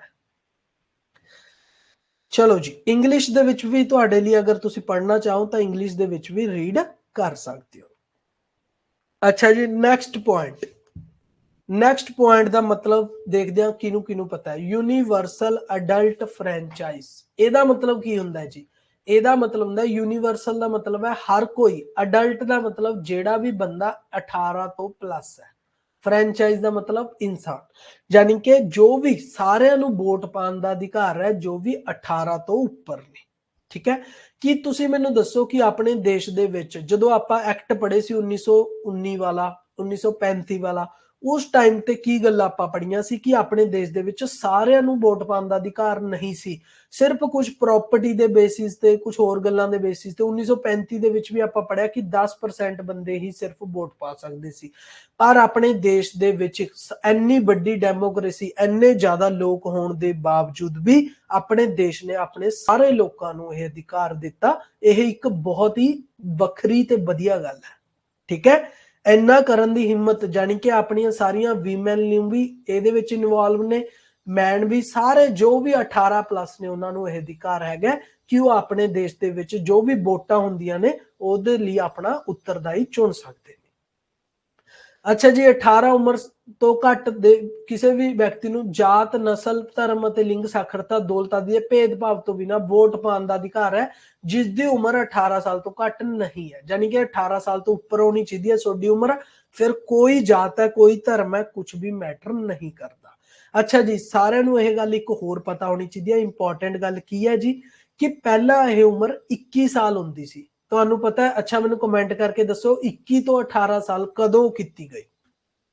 ਇਹ ਕੁਐਸਚਨ ਬਹੁਤ ਇੰਪੋਰਟੈਂਟ ਬਣਦਾ ਹੈ ਕਿ 21 ਸਾਲ ਉਮਰ ਹੁੰਦੀ ਸੀ ਪਹਿਲਾਂ, ਜੋ ਵੀ 21 ਸਾਲ ਤੋਂ ਉੱਪਰ ਨੇ ਉਹਨਾਂ ਨੂੰ ਹੀ ਵੋਟ ਪਾਉਣ ਦਾ ਅਧਿਕਾਰ ਹੁੰਦਾ ਸੀ।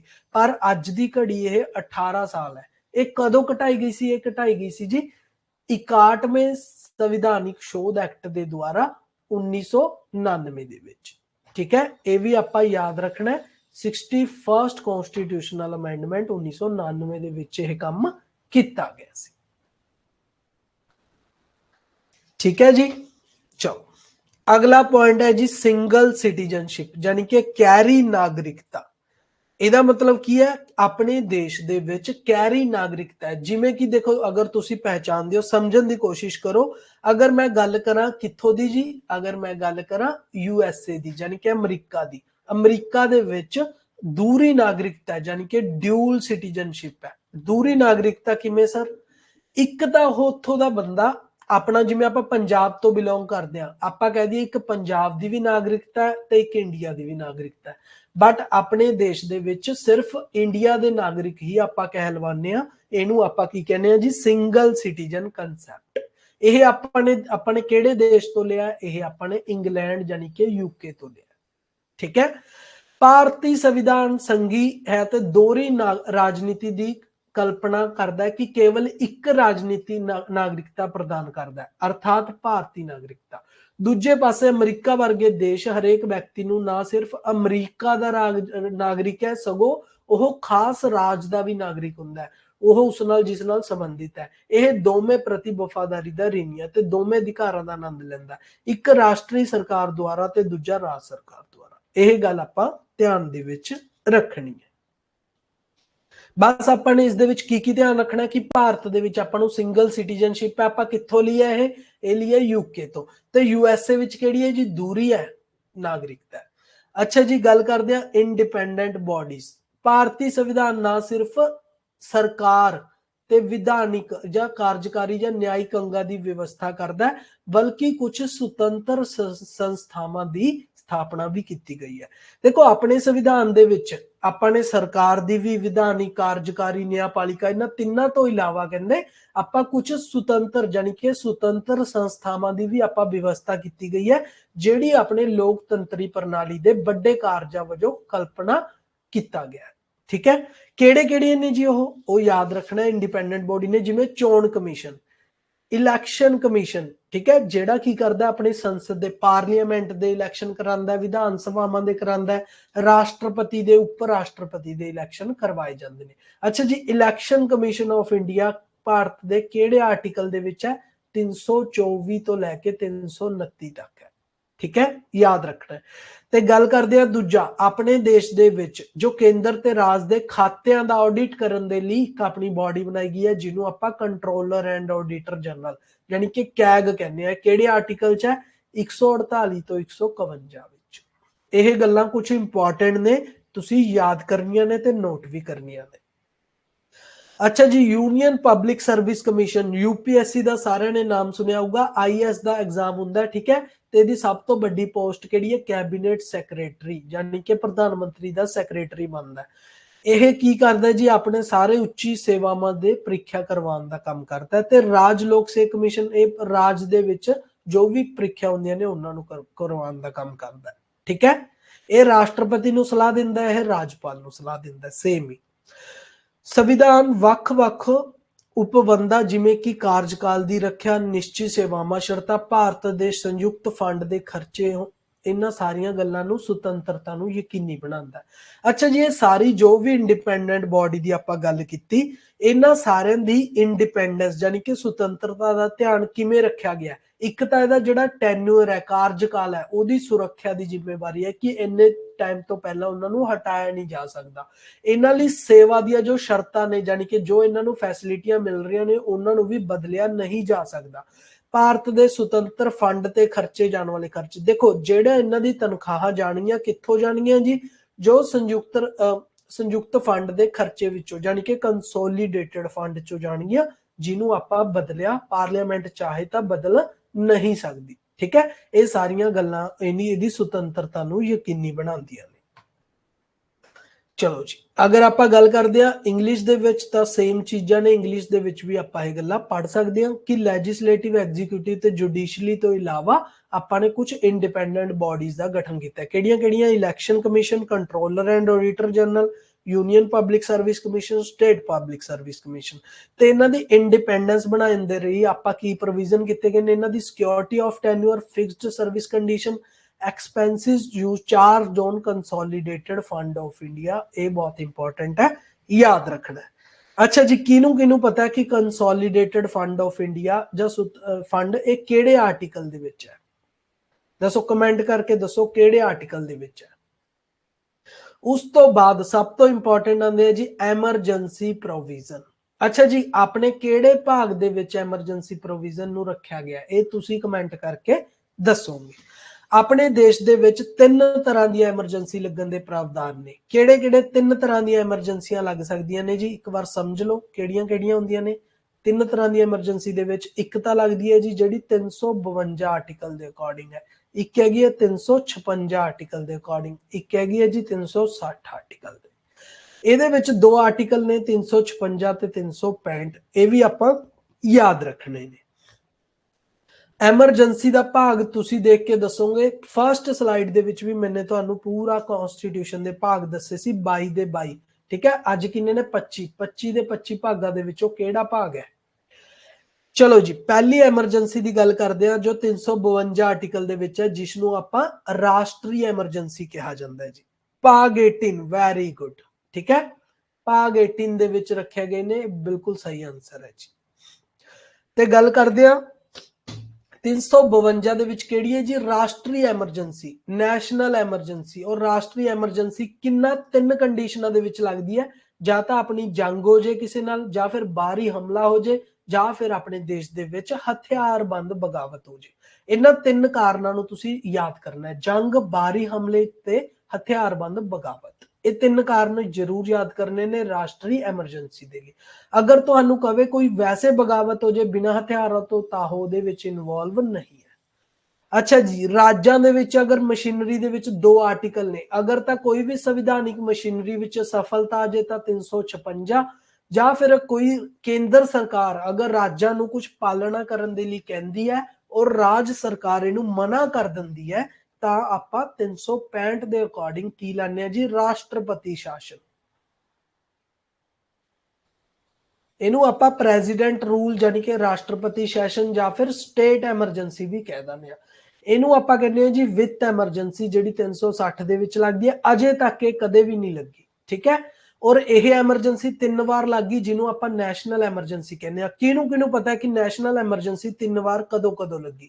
पहली बार लगी सी जी 1962 ਦੇ ਵਿੱਚ ਜਦੋਂ ਆਪਣਾ ਚਾਈਨਾ ਨਾਲ ਬਾਹਰ ਹੋਇਆ। ਦੂਜੀ ਵਾਰ ਲੱਗੀ ਜੀ 1971 ਦੇ ਵਿੱਚ ਜਦੋਂ ਆਪਾਂ ਬੰਗਲਾਦੇਸ਼ ਆਜ਼ਾਦ ਕਰਵਾਇਆ। ਤੀਜੀ ਵਾਰ 1975 ਦੇ ਵਿੱਚ ਲੱਗੀ ਜਦੋਂ ਇੰਦਰਾ ਗਾਂਧੀ ਨੇ ਇੰਟਰਨਲ ਐਮਰਜੈਂਸੀ ਦੇ ਕਾਰਨ ਇੰਟਰਨਲ ਦੇਸ਼ ਦੇ ਵਿੱਚ ਬਗਾਵਤ ਵਾਲੀ ਕੰਡੀਸ਼ਨ ਹੋ ਗਈ ਸੀ, ਉਦੋਂ ਲਗਾਈ ਸੀ। ਠੀਕ ਹੈ। ਅੱਛਾ, ਤੁਹਾਨੂੰ ਇੱਕ ਹੋਰ ਇੰਟਰਸਟਿੰਗ ਫੈਕਟ ਦੱਸਦਾ। ਪਹਿਲਾਂ ਨਾ ਦੇਸ਼ ਦੇ ਵਿੱਚ ਐਮਰਜੈਂਸੀ ਜਿਵੇਂ ਇੰਦਰਾ ਗਾਂਧੀ ਨੇ ਲਗਾਤੀ ਸੀ, ਕੋਈ ਵੀ ਅੰਦਰੂਨੀ ਬਗਾਵਤ ਹੋ ਜੇ ਤਾਂ ਐਮਰਜੈਂਸੀ ਲਗਾ ਸਕਦੀ ਸੀ। ਪਰ ਫਿਰ ਆਪਾਂ ਨੇ 42ਵੀਂ ਸੰਵਿਧਾਨ ਸੰਸ਼ੋਧਨ ਦੇ ਵਿੱਚ 1976 ਦੇ ਵਿੱਚ ਕੀ ਕਰਤਾ ਕਿ ਇੰਟਰਨਲ ਕੋਈ ਵੀ ਬਗਾਵਤ ਹੋਊ ਤਾਂ ਐਮਰਜੈਂਸੀ ਨਹੀਂ ਲੱਗ ਸਕਦੀ ਜਦੋਂ ਤੱਕ ਕੋਈ ਨਾ ਕੋਈ ਹਥਿਆਰਬੰਦ ਬਗਾਵਤ ਨਹੀਂ ਹੁੰਦੀ। ਠੀਕ ਹੈ, ਇਹ ਸਾਰਿਆਂ ਨੇ ਸਮਝਣਾ ਧਿਆਨ ਨਾਲ। ਚਲੋ ਜੀ, ਐਮਰਜੈਂਸੀ ਪ੍ਰੋਵੀਜ਼ਨ ਅਗਰ ਆਪਾਂ ਗੱਲ ਕਰੀਏ ਕਿਹੜੇ ਕਿਹੜੇ ਕੰਡੀਸ਼ਨ, ਤਿੰਨ ਤਰ੍ਹਾਂ ਦੀਆਂ ਕੰਡੀਸ਼ਨ ਨੇ ਨੈਸ਼ਨਲ ਐਮਰਜੈਂਸੀ ਲਈ। ਠੀਕ ਹੈ, ਕਿਹੜੀਆਂ? ਵਾਰ, ਐਕਸਟਰਨਲ ਐਗਰੈਸ਼ਨ ਔਰ ਆਰਮਡ ਰੈਬੇਲੀਅਨ। ਤਿੰਨ ਚੀਜ਼ਾਂ ਇਹ ਯਾਦ ਰੱਖਣੀਆਂ ਨੇ। ਆਰਟੀਕਲ 352 ਦੇ ਵਿੱਚ ਸਟੇਟ ਐਮਰਜੈਂਸੀ ਜਾਂ ਪ੍ਰੈਜ਼ੀਡੈਂਟ ਰੂਲ ਕਦੋਂ ਲੱਗਦੀ ਹੈ? ਜਦੋਂ ਤਾਂ ਫੇਲੀਅਰ ਆਫ ਕਨਸਟੀਟਿਊਸ਼ਨਲ ਮਸ਼ੀਨਰੀ ਹੋ ਜੇ ਸਟੇਟ ਦੇ ਵਿੱਚ ਤਾਂ 356 ਦੇ ਅਕੋਰਡਿੰਗ, ਜਾਂ ਫਿਰ ਕੀ ਕਰੇ ਫੇਲੀਅਰ ਕਰਦੇ ਜੋ ਵੀ ਸੈਂਟਰ ਦੀ ਡਾਇਰੈਕਸ਼ਨ ਮੰਨਣ ਦੇ ਲਈ ਸਟੇਟ। ਫਾਈਨੈਂਸ਼ੀਅਲ ਐਮਰਜੈਂਸੀ 360 ਦੇ ਵਿੱਚ। ਚਲੋ ਜੀ, ਅਗਲੀ ਗੱਲ ਕਰਦੇ ਹਾਂ। ਆਪਣਾ ਅਗਲਾ ਵਿਸ਼ੇਸ਼ਤਾ, ਸਿਰਫ ਦੋ ਵਿਸ਼ੇਸ਼ਤਾ ਰਹਿ ਗਈਆਂ, ਫਿਰ ਆਪਾਂ MCQ ਕਰਾਂਗੇ, ਦੇਖਾਂਗੇ ਤੁਹਾਨੂੰ ਕਿੰਨੇ ਅੱਛੇ ਤਰੀਕੇ ਨਾਲ ਇਹ ਸਭ ਕੁਝ ਸਮਝ ਆ ਰਿਹਾ। 3 ਟਾਇਰ ਗਵਰਨਮੈਂਟ, ਯਾਨੀ ਕਿ ਕੀ ਹੈ ਜੀ 3 ਟਾਇਰ ਗਵਰਨਮੈਂਟ ਸਟਾਰਟਿੰਗ ਦੇ ਵਿੱਚ ਆਪਣੇ ਦੇਸ਼ ਦੇ ਵਿੱਚ ਨਹੀਂ ਸੀ, ਔਰ ਨਾ ਹੀ ਪੂਰੀ ਦੁਨੀਆ ਦੇ ਵਿੱਚ ਅਜਿਹਾ ਕੋਈ ਦੇਸ਼ ਹੈ ਜਿਹਦੇ ਵਿੱਚ 3 ਟਾਇਰ ਗਵਰਨਮੈਂਟ ਹੈਗੀ ਹੈ। ਆਪਣਾ ਦੇਸ਼ ਇੱਕ ਅਵੱਲਾ ਦੇਸ਼ ਹੈ। 3 ਟਾਇਰ ਗਵਰਨਮੈਂਟ ਦਾ ਸੁਪਨਾ ਕਿਹਨੇ ਸੋਚਿਆ ਸੀ? ਗਾਂਧੀ ਜੀ ਨੇ ਸੋਚਿਆ ਸੀ। ਇਹ ਵੀ ਯਾਦ ਰੱਖਿਓ ਕਿ ਜੋ ਵੀ ਕਹਿੰਦੇ ਭਾਰਤ ਕੀ ਹੈ, ਇੱਕ ਪਿੰਡਾਂ ਦਾ ਦੇਸ਼ ਹੈ ਤੇ ਪਾਵਰ ਪਿੰਡਾਂ ਤੋਂ ਹੀ ਚੱਲਣੀ ਚਾਹੀਦੀ ਹੈ। ਠੀਕ ਹੈ, ਪਰ ਸਟਾਰਟਿੰਗ ਦੇ ਵਿੱਚ ਆਪਣੇ ਸੰਵਿਧਾਨ ਦੇ ਵਿੱਚ ਨਹੀਂ ਸੀ। ਇਹਨੂੰ ਕਦੋਂ ਐਡ ਕੀਤਾ ਗਿਆ? 73ਵੀਂ ਤੇ 74ਵੀਂ ਸੰਵਿਧਾਨ ਸ਼ੋਧ ਐਕਟ 1992 ਦੇ ਵਿੱਚ। ਆਪਾਂ ਨੇ ਕੀ ਐਕਟ ਕੀਤਾ ਕਿ ਇੱਕ ਤਾਂ ਆਪਾਂ ਕੀਤਾ ਪੰਚਾਇਤਾਂ ਐਡ ਕੀਤੀਆਂ 73ਵੇਂ ਦੇ ਵਿੱਚ, 74ਵੇਂ ਦੇ ਵਿੱਚ ਐਡ ਕੀਤੀਆਂ ਮਿਊਨਿਸਪੈਲਿਟੀ, ਸ਼ਹਿਰਾਂ ਦੇ ਵਿੱਚ ਆਪਾਂ ਮਿਊਨਿਸਪੈਲਿਟੀ ਨੂੰ ਐਡ ਕੀਤਾ। 1992 ਦੇ 73ਵੇਂ ਸ਼ੋਧ ਐਕਟ ਨੇ ਸੰਵਿਧਾਨ ਵਿੱਚ ਇੱਕ ਨਵਾਂ ਭਾਗ ਕਿਹੜਾ ਐਡ ਕੀਤਾ ਜੀ? 9ਵਾਂ ਭਾਗ, ਤੇ ਇੱਕ ਅਨੁਸੂਚੀ ਸ਼ੈਡਿਊਲ ਕਿਹੜਾ ਐਡ ਕੀਤਾ ਆਪਾਂ? 11ਵਾਂ। ਇਹ ਵੀ ਦੋ ਚੀਜ਼ਾਂ ਯਾਦ ਰੱਖਣੀਆਂ, ਇਹਨਾਂ ਦੋਹਾਂ ਦੇ ਵਿੱਚ ਗਲਤੀ ਹੋ ਜਾਂਦੀ ਹੈ, ਨਹੀਂ ਕਰਨੀ। ਠੀਕ ਹੈ। ਅੱਛਾ ਜੀ, ਦੂਜੀ ਗੱਲ 1992 ਦੇ 74ਵੇਂ ਸ਼ੋਧ ਦੇ ਐਕਟ ਦੇ ਵਿੱਚ ਇੱਕ ਨਵਾਂ ਭਾਗ 9A ਤੇ ਅਨੁਸੂਚੀ 12 ਜੋੜ ਕੇ ਆਪਾਂ ਨਗਰਪਾਲਿਕਾ ਬਣਾਈ।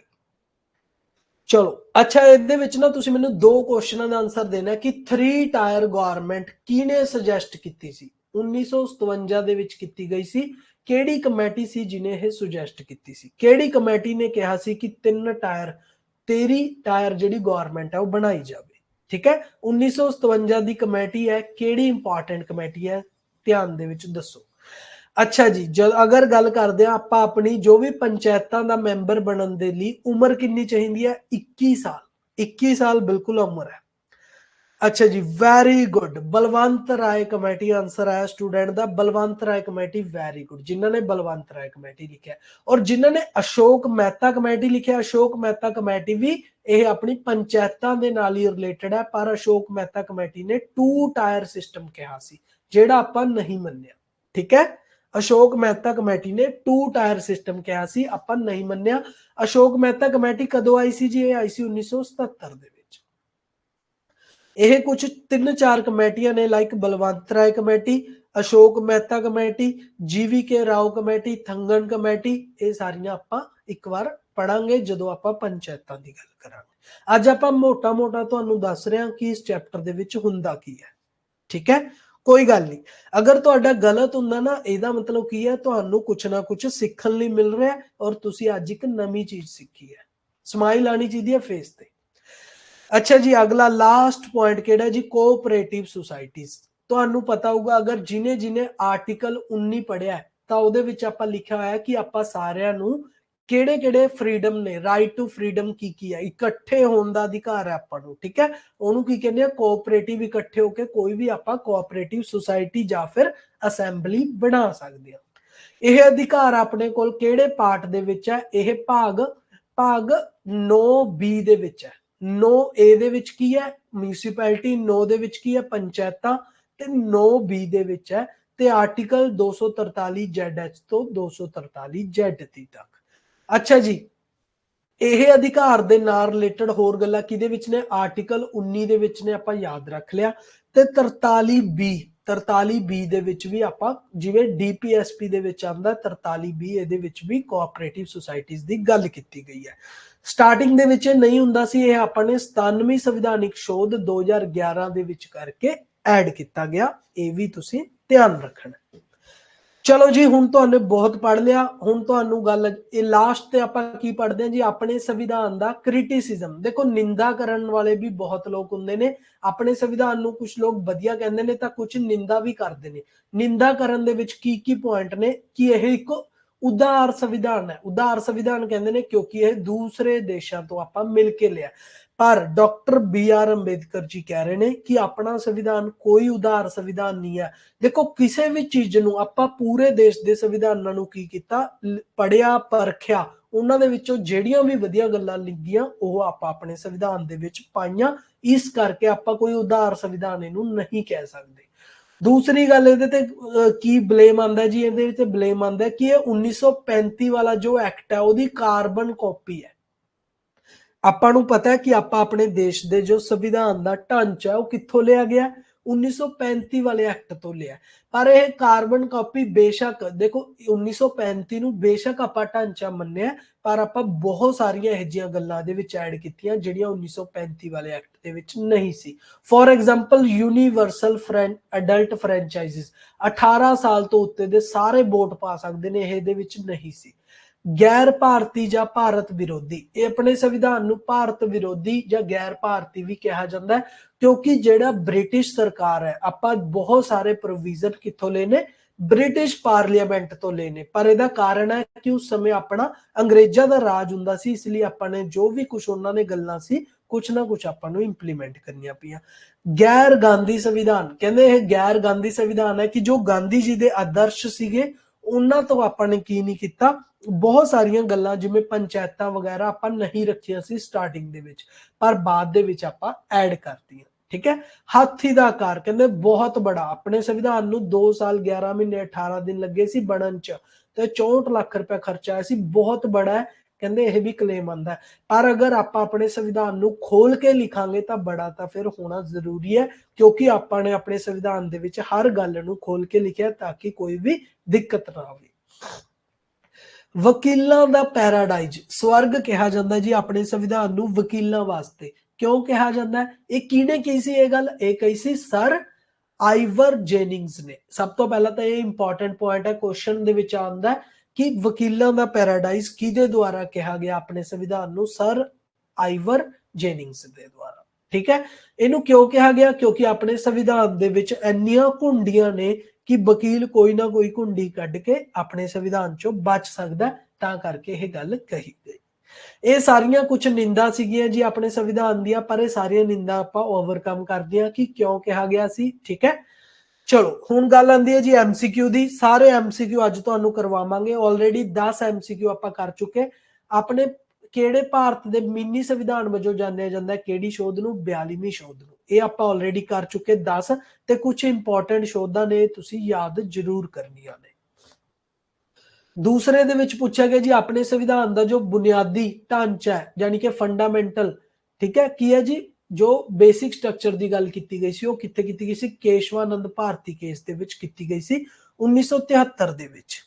ਆਪਣੇ ਸੰਵਿਧਾਨ ਨੂੰ ਅਰਧ ਸੰਘੀ ਯਾਨੀ ਕਿ ਕੁਐਸੀ ਫੈਡਰਲ ਕਿਸਨੇ ਕਿਹਾ? KC ਵੀਅਰ ਨੇ ਕਿਹਾ ਸੀ ਆਪਣੇ ਸੰਵਿਧਾਨ ਨੂੰ, ਕਹਿੰਦੇ ਅਰਧ ਸੰਘੀ ਹੈ, ਨਾ ਇਹ ਪੂਰੀ ਤਰ੍ਹਾਂ ਫੈਡਰਲ ਹੈ ਨਾ ਯੂਨਿਟਰੀ ਹੈ। ਇਹ ਕਿਹਨੇ ਕਿਹਾ ਸੀ? KC ਵੀਅਰ ਨੇ। ਤੇ ਕੁਝ ਹੋਰ ਸਟੇਟਮੈਂਟਾਂ ਨੇ ਜਿਹੜੀਆਂ ਕੋਆਪਰੇਟਿਵ ਫੈਡਰਲ, ਗ੍ਰੈਨਵਿਨ ਆਸਟਿਨ ਔਰ ਬਾਰਗੇਨਿੰਗ ਫੈਡਰਲ, ਮੌਰਿਸ ਜੋਨਸ, ਇਹ ਸਾਰੀਆਂ ਵੀ ਆਪਾਂ ਯਾਦ ਕਰਨੀਆਂ ਨੇ। ਸਰਕਾਰ ਦੇ ਸੰਸਦੀ ਰੂਪ ਦਾ ਸਭ ਤੋਂ ਵਧੀਆ ਵਰਣਨ ਕਰਦੀ ਹੈ ਕਿਹੜੀ ਸਟੇਟਮੈਂਟ ਕਰਦੀ ਹੈ ਜੀ? ਵਿਧਾਨਿਕ ਅਤੇ ਕਾਰਜਕਾਰੀ ਅੰਗਾਂ ਵਿਚਕਾਰ ਸਹਿਯੋਗ ਅਤੇ ਤਾਲਮੇਲ ਦਾ ਸਿਧਾਂਤ ਹੈ। ਇਹੀ ਆਪਣੇ ਵਿੱਚ ਜੋ ਸੰਸਦੀ ਪ੍ਰਣਾਲੀ ਨੂੰ ਅੱਛੇ ਤਰੀਕੇ ਨਾਲ ਡਿਫਾਈਨ ਕਰਦਾ ਹੈ।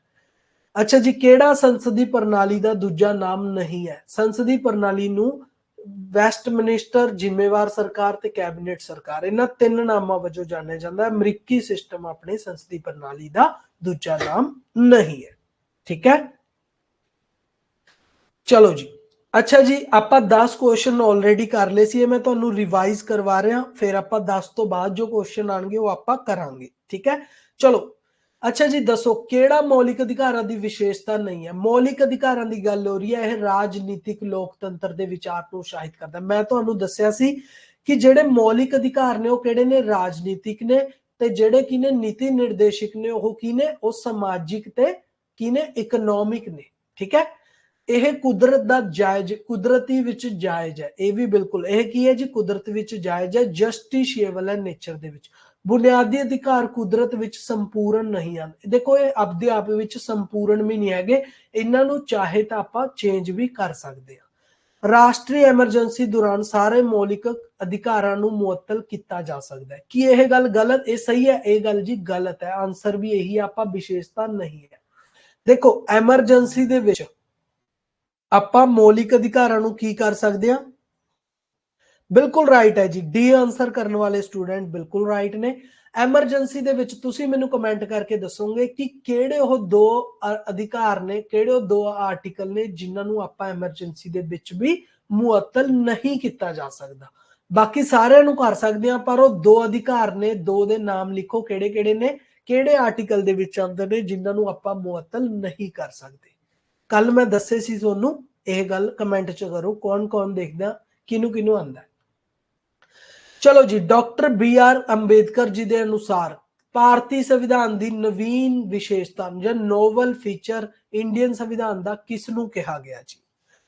Very good, very good. ਜਿਹੜੇ ਸਟੂਡੈਂਟ ਨੇ ਲਿਖਿਆ 20 ਤੇ 21 ਬਿਲਕੁਲ ਰਾਈਟ ਹੈ ਜੀ, ਠੀਕ ਹੈ। ਇਹਨਾਂ ਨੂੰ ਸ਼ਾਬਾਸ਼ੀ ਜਿਹੜੇ ਸਟੂਡੈਂਟ ਨੇ 20 ਤੇ 21 ਲਿਖਿਆ।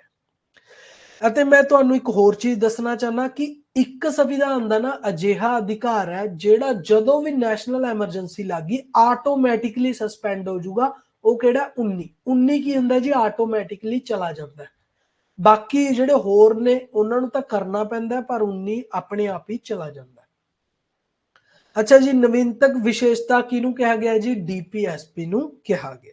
ਇਹ ਵੀ ਸਾਰਿਆਂ ਨੂੰ ਪਤਾ ਹੋਣਾ ਚਾਹੀਦਾ। Doctor B R Ambedkar drafting committee ਦੇ ਹੈਡ ਸੀ। ਅੱਛਾ ਜੀ, ਡਰਾਫਟਿੰਗ ਕਮੇਟੀ ਦੇ ਵਿੱਚ ਕਿੰਨੇ ਮੈਂਬਰ ਸੀ ਟੋਟਲ, ਇਹ ਵੀ ਤੁਸੀਂ ਕਮੈਂਟ ਕਰਕੇ ਦੱਸੋਗੇ। ਔਰ ਡਰਾਫਟਿੰਗ ਕਮੇਟੀ ਦੇ ਹੈਡ ਕੌਣ ਸੀ, doctor B R Ambedkar. Drafting committee ਦੇ ਕਿੰਨੇ ਮੈਂਬਰ ਸੀ ਟੋਟਲ, ਦੱਸੋ ਜੀ। ਅੱਛਾ ਜੀ, ਡੀਪੀਐਸਪੀ ਦੀ ਵਿਸ਼ੇਸ਼ਤਾ ਨਹੀਂ ਹੈ, ਆਪਾਂ ਦੱਸਣਾ ਕਿ 7 ਮੈਂਬਰ ਸੀ, ਬਿਲਕੁਲ ਰਾਈਟ ਹੈ ਜੀ। ਅੱਛਾ, ਰਿਪੀਟ ਕਰਨ ਦੀ ਗੱਲ ਚੱਲ ਰਹੀ ਹੈ, ਕੋਈ ਗੱਲ ਨਹੀਂ, ਆਪਾਂ ਰਿਪੀਟ ਕਰ ਦਿੰਦੇ ਆ। ਦੇਖੋ ਆਰਟੀਕਲ 20 ਤੇ 21 ਇਹ ਦੋ ਆਰਟੀਕਲ ਅਜਿਹੇ ਨੇ ਜਿਨ੍ਹਾਂ ਨੂੰ ਚਾਹੇ ਆਪਣੇ ਦੇਸ਼ ਦੇ ਵਿੱਚ ਰਾਸ਼ਟਰੀ ਐਮਰਜੈਂਸੀ ਕਿਉਂ ਨਾ ਲੱਗ ਜੇ, ਪਰ ਇਹ ਦੋ ਅਧਿਕਾਰ, ਇੱਕ ਤਾਂ ਆਪਣੇ ਕੋਲ 20 ਦੇ ਵਿੱਚ ਆਪਾਂ ਤਿੰਨ ਚੀਜ਼ਾਂ ਪੜ੍ਹਦੇ ਹਾਂ।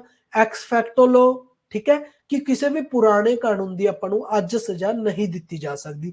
ਡਬਲ ਜੀਓ ਪੈਰਡੀ, ਯਾਨੀ ਕਿ ਕਿਸੇ ਵੀ ਗੁਨਾਹ ਦੀ ਦੋ ਵਾਰ ਸਜ਼ਾ ਨਹੀਂ ਦਿੱਤੀ ਜਾ ਸਕਦੀ। ਤੀਸਰਾ ਜੀ, ਸੈਲਫ ਇਨਕ੍ਰਿਮੀਨੇਸ਼ਨ, ਕਿ ਆਪਾਂ ਨੂੰ ਕੁੱਟ ਮਾਰ ਕੇ ਇਹ ਨਹੀਂ ਕਿਹਾ ਜਾ ਸਕਦਾ ਬੋਲੋ ਤੁਸੀਂ ਗੁਨਾਹ ਕੀਤਾ। 21 ਦੇ ਵਿੱਚ ਕੀ ਹੈ ਜੀ, ਰਾਈਟ ਟੂ ਲਾਈਫ, ਯਾਨੀ ਕਿ ਜੀਣ ਦਾ ਅਧਿਕਾਰ ਆਪਣਾ, ਬੇਸ਼ੱਕ ਐਮਰਜੈਂਸੀ ਲੱਗ ਜਾਏ ਜੀਣ ਦਾ ਅਧਿਕਾਰ ਆਪਣੇ ਤੋਂ ਖੋਇਆ ਨਹੀਂ ਜਾ ਸਕਦਾ। ਆਰਟੀਕਲ 19 ਕਿਹੜਾ ਜੀ, ਰਾਈਟ ਟੂ ਫਰੀडम ਦੀ ਗੱਲ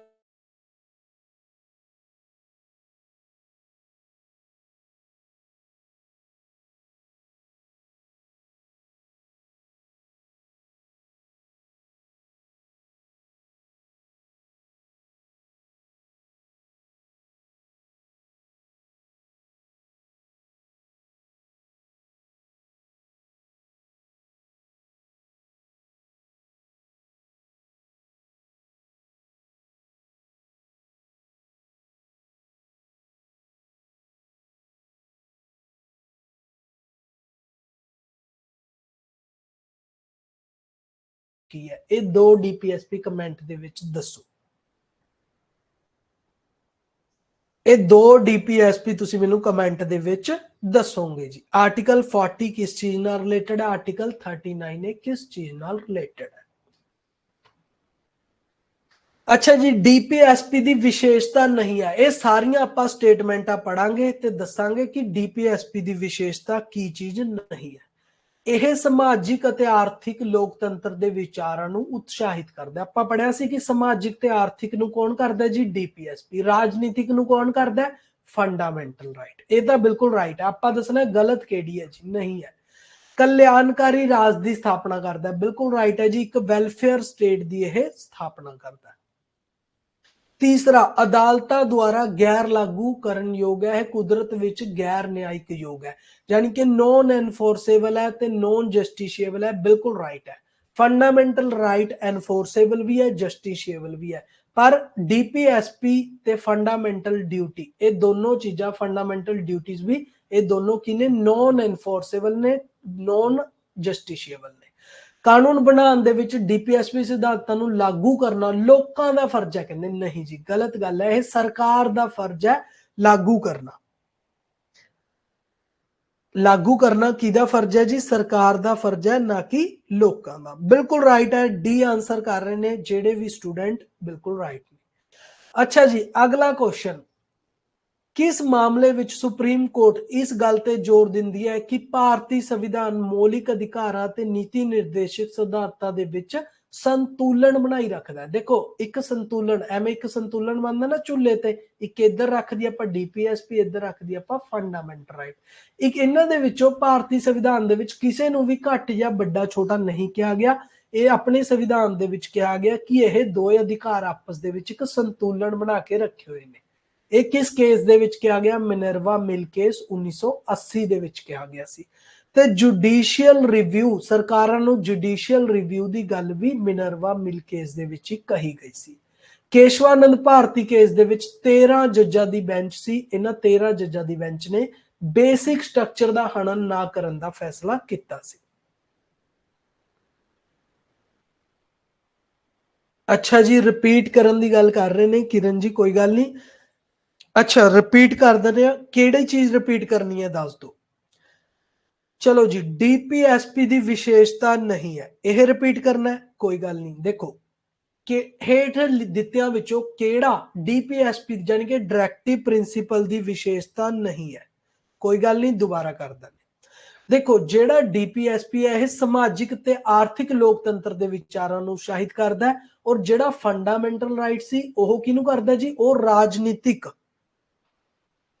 अच्छा आर्टिकल 21 की गल कर रहे ने, वो पुराने, ठीक है कोई गल नहीं। देखो आर्टिकल जेड़ा बी है, आर्टिकल बी दे विच तुहानूं समझ आना चाहिए की चीज़ां रखियां गईयां ने, तीन चीज़ां रखियां गईयां ने, किहड़ियां किहड़ियां।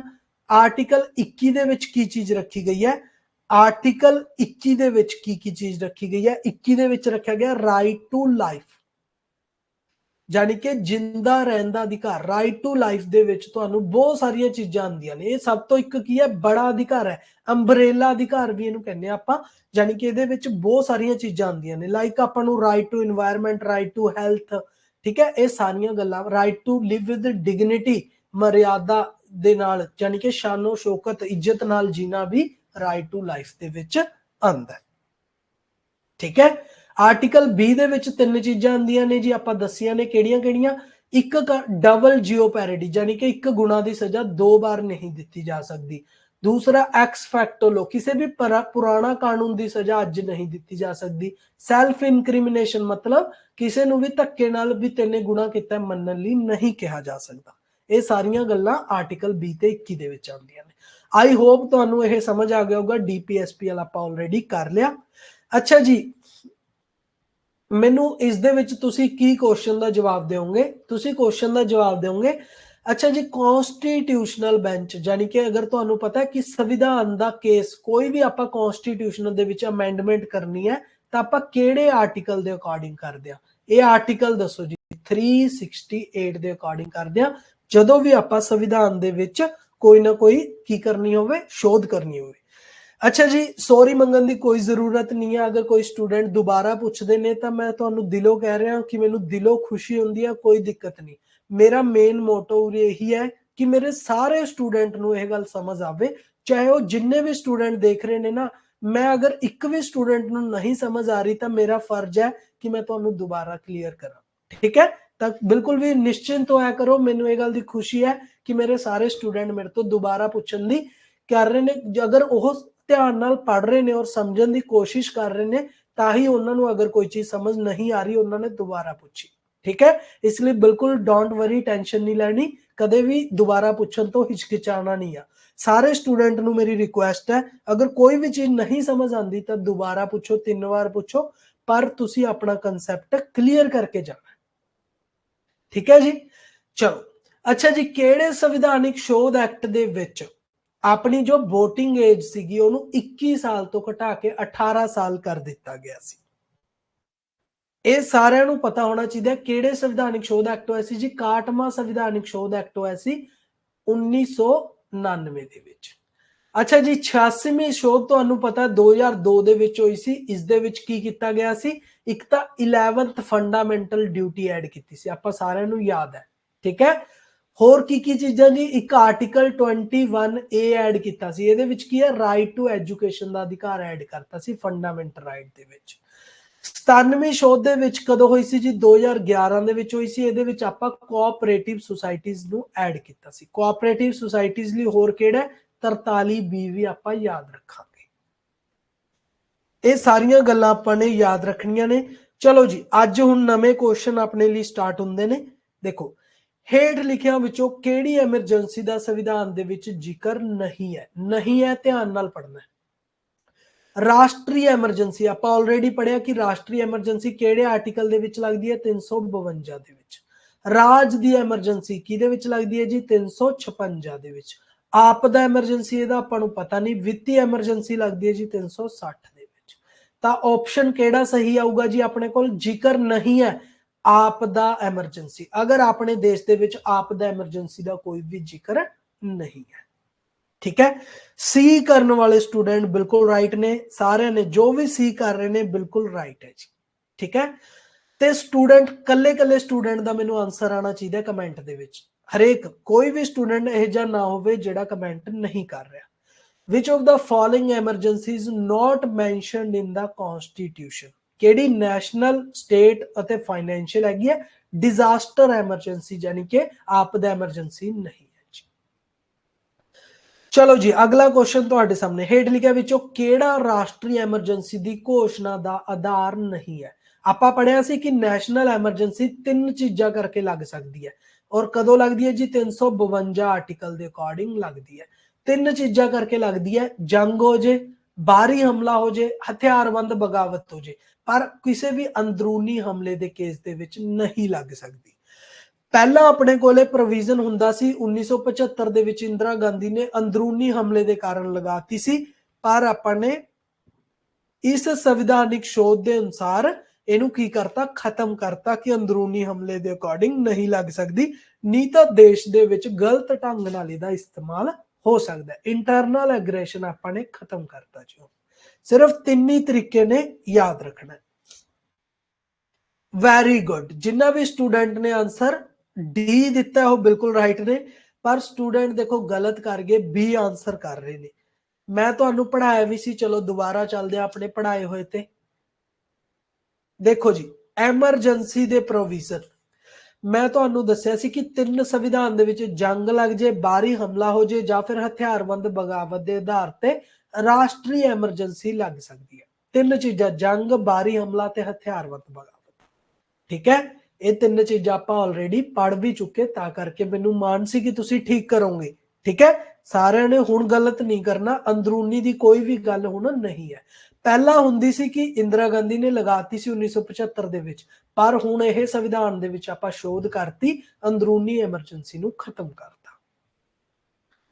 ਚਲੋ ਹੁਣ ਸਮਝ ਆ ਗਿਆ ਸਾਰਿਆਂ ਨੂੰ, ਕੋਈ ਦਿੱਕਤ ਨਹੀਂ। ਦੇਖੋ ਮੈਨੂੰ ਖੁਸ਼ੀ ਹੈ, ਅਗਰ ਤੁਸੀਂ ਸਾਰਾ ਕੁਝ ਪਹਿਲਾਂ ਤੋਂ ਹੀ ਜਾਣਦੇ ਹੁੰਦੇ ਤਾਂ ਫਿਰ ਉਰੇ ਤੁਸੀਂ ਕੀ ਸਿੱਖਣ ਆਉਂਦੇ। ਤੁਹਾਨੂੰ ਨਵੀਆਂ ਚੀਜ਼ਾਂ ਸਿੱਖਣ ਨੂੰ ਮਿਲ ਰਹੀਆਂ ਨੇ, ਇਹੀ ਗੱਲ ਮੈਨੂੰ ਵੀ ਅੱਛੀ ਲੱਗ ਰਹੀ ਹੈ। ਕਿਸ ਆਧਾਰ ਤੇ ਰਾਜ ਦੇ ਵਿੱਚ ਐਮਰਜੈਂਸੀ ਜਾਂ ਰਾਸ਼ਟਰਪਤੀ ਸ਼ਾਸਨ ਦਾ ਐਲਾਨ ਕੀਤਾ ਜਾ ਸਕਦਾ ਹੈ ਜੀ? ਦੱਸੋ, 2 ਆਧਾਰ ਤੁਹਾਨੂੰ ਮੈਂ ਦੱਸੇ ਸੀ ਕਿ ਐਮਰਜੈਂਸੀ ਅਗਰ ਰਾਸ਼ਟਰਪਤੀ ਸ਼ਾਸਨ ਜਾਂ ਫਿਰ ਸਟੇਟ ਐਮਰਜੈਂਸੀ ਦੀ ਗੱਲ ਕੀਤੀ ਹੈ ਤਾਂ ਇਹ ਸਿਰਫ 2 ਆਧਾਰ ਨੇ। ਇੱਕ ਆਧਾਰ ਹੈਗਾ ਸੀ 365 ਆਰਟੀਕਲ ਚ, ਇੱਕ ਆਧਾਰ ਹੈਗਾ ਸੀ 356 ਆਰਟੀਕਲ ਚ।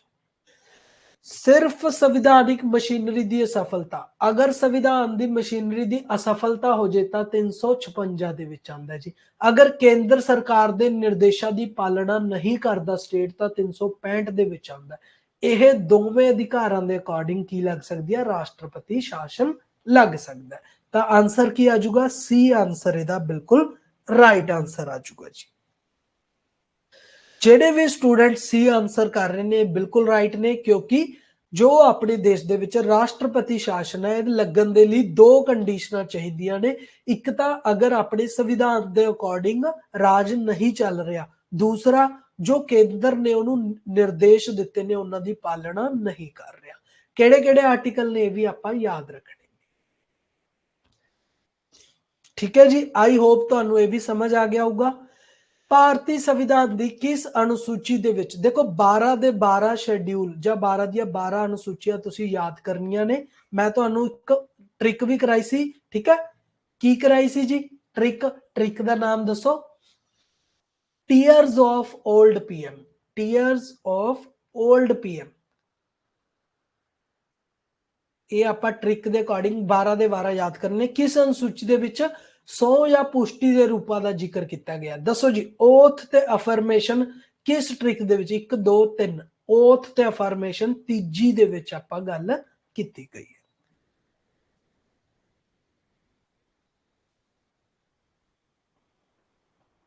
ਬਿਲਕੁਲ ਰਾਈਟ ਹੈ ਜੀ, ਆਨਸਰ ਯਾਦ ਹੈ ਸਾਰਿਆਂ ਨੂੰ। ਤੀਜੀ ਅਨੁਸੂਚੀ ਦੇ ਵਿੱਚ ਪਹਿਲੀ ਦੇ ਵਿੱਚ ਕੀ ਕਿਹਾ ਗਿਆ ਜੀ? ਪਹਿਲੀ ਦੇ ਵਿੱਚ ਆਪਾਂ ਟੈਰੀਟਰੀ ਤੇ ਯੂਨੀਅਨ ਦੀ ਗੱਲ ਕੀਤੀ ਹੈ, ਦੂਸਰੀ ਚ ਸੈਲਰੀ ਦੀ ਗੱਲ ਕਰਦੇ ਹਾਂ, ਤੀਜੀ ਚ ਆਪਾਂ ਗੱਲ ਕਰਦੇ ਹਾਂ ਜੀ ਓਥ ਤੇ ਅਫਰਮੇਸ਼ਨ ਦੀ, ਜਾਨੀ ਕਿ ਸਹੁੰ ਚੱਕਣ ਦੀ।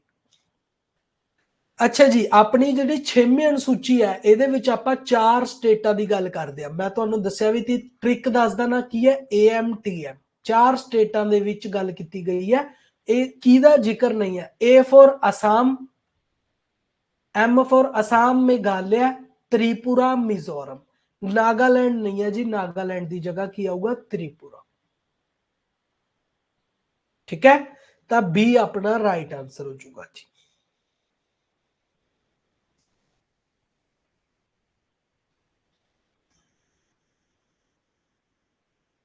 देखो फर्स्ट विच गल की गई है टैरेटरीज दी, टैरेटरी यूनियन ते टैरेटरी। देखो मैं तो दोबारा दसदा ना, कोई इशू नहीं।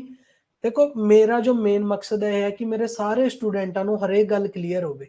मैंने अपने पहले पेज दे विच दिखा, पहले 12 दे 12 आपां याद करें। पहले दे विच टैरेटरी एंड स्टेट दी गल की गई, दूजे च सैलरी जिहनूं एमलमेंट्स भी कहंदे ने, सैलरी दी गल, तीजे च ओथ ते अफर्मेशन दी, चौथे च राज्य सभा दी सीटां दी गल की गई, पंजवें ते शेड्यूल एरिया दी गल की, छेवें च ट्राइबल एरिया यानी कि असम, मेघालय, त्रिपुरा, मिजोरम दी गल की गई, सत्तवें च फैडरल लिस्ट की गल की गई जिहदे च स्टेट ते यूनियन दियां लिस्टां कीतियां, अठवें च ऑफिशियल लैंग्वेज दी, नौवें च लैंड रिफॉर्म। स्टार्टिंग दे विच 8 हुंदे सी पर अज दी घड़ी 4 होर ऐड करते। 10वें दे विच डिफैक्शन की गल, 11वें च पंचायत ते 12वें च म्यूनसिपैलिटी। आई होप तुहानू ये 12 दे 12 समझ भी आ गए होंगे। ठीक है, अच्छा मैनू ऐ दसो लैक्चर लगाने दे विच केड़े केड़े स्टूडेंट नू मजा आ रहा है? कमेंट करके एक बार दसो, मजा आ रहा है, समझ आ रहा है सारियां चीज़ां? चलो जी, केड़ी अनुसूची विच केंद्र अते राज्यां दे विचकार शक्तियां दी वंड कीती गई? देखो फैडरल लिस्ट दी गल केड़ी सूची च कीती है? 3 तरह दी लिस्ट ने, केड़ी केड़ी? यूनियन लिस्ट, स्टेट लिस्ट ते कनकरेंट लिस्ट। ये 3 लिस्टां दी गल कीती गई सी जी 7th शेड्यूल दे विच, यानी कि 7वीं अनुसूची दे विच।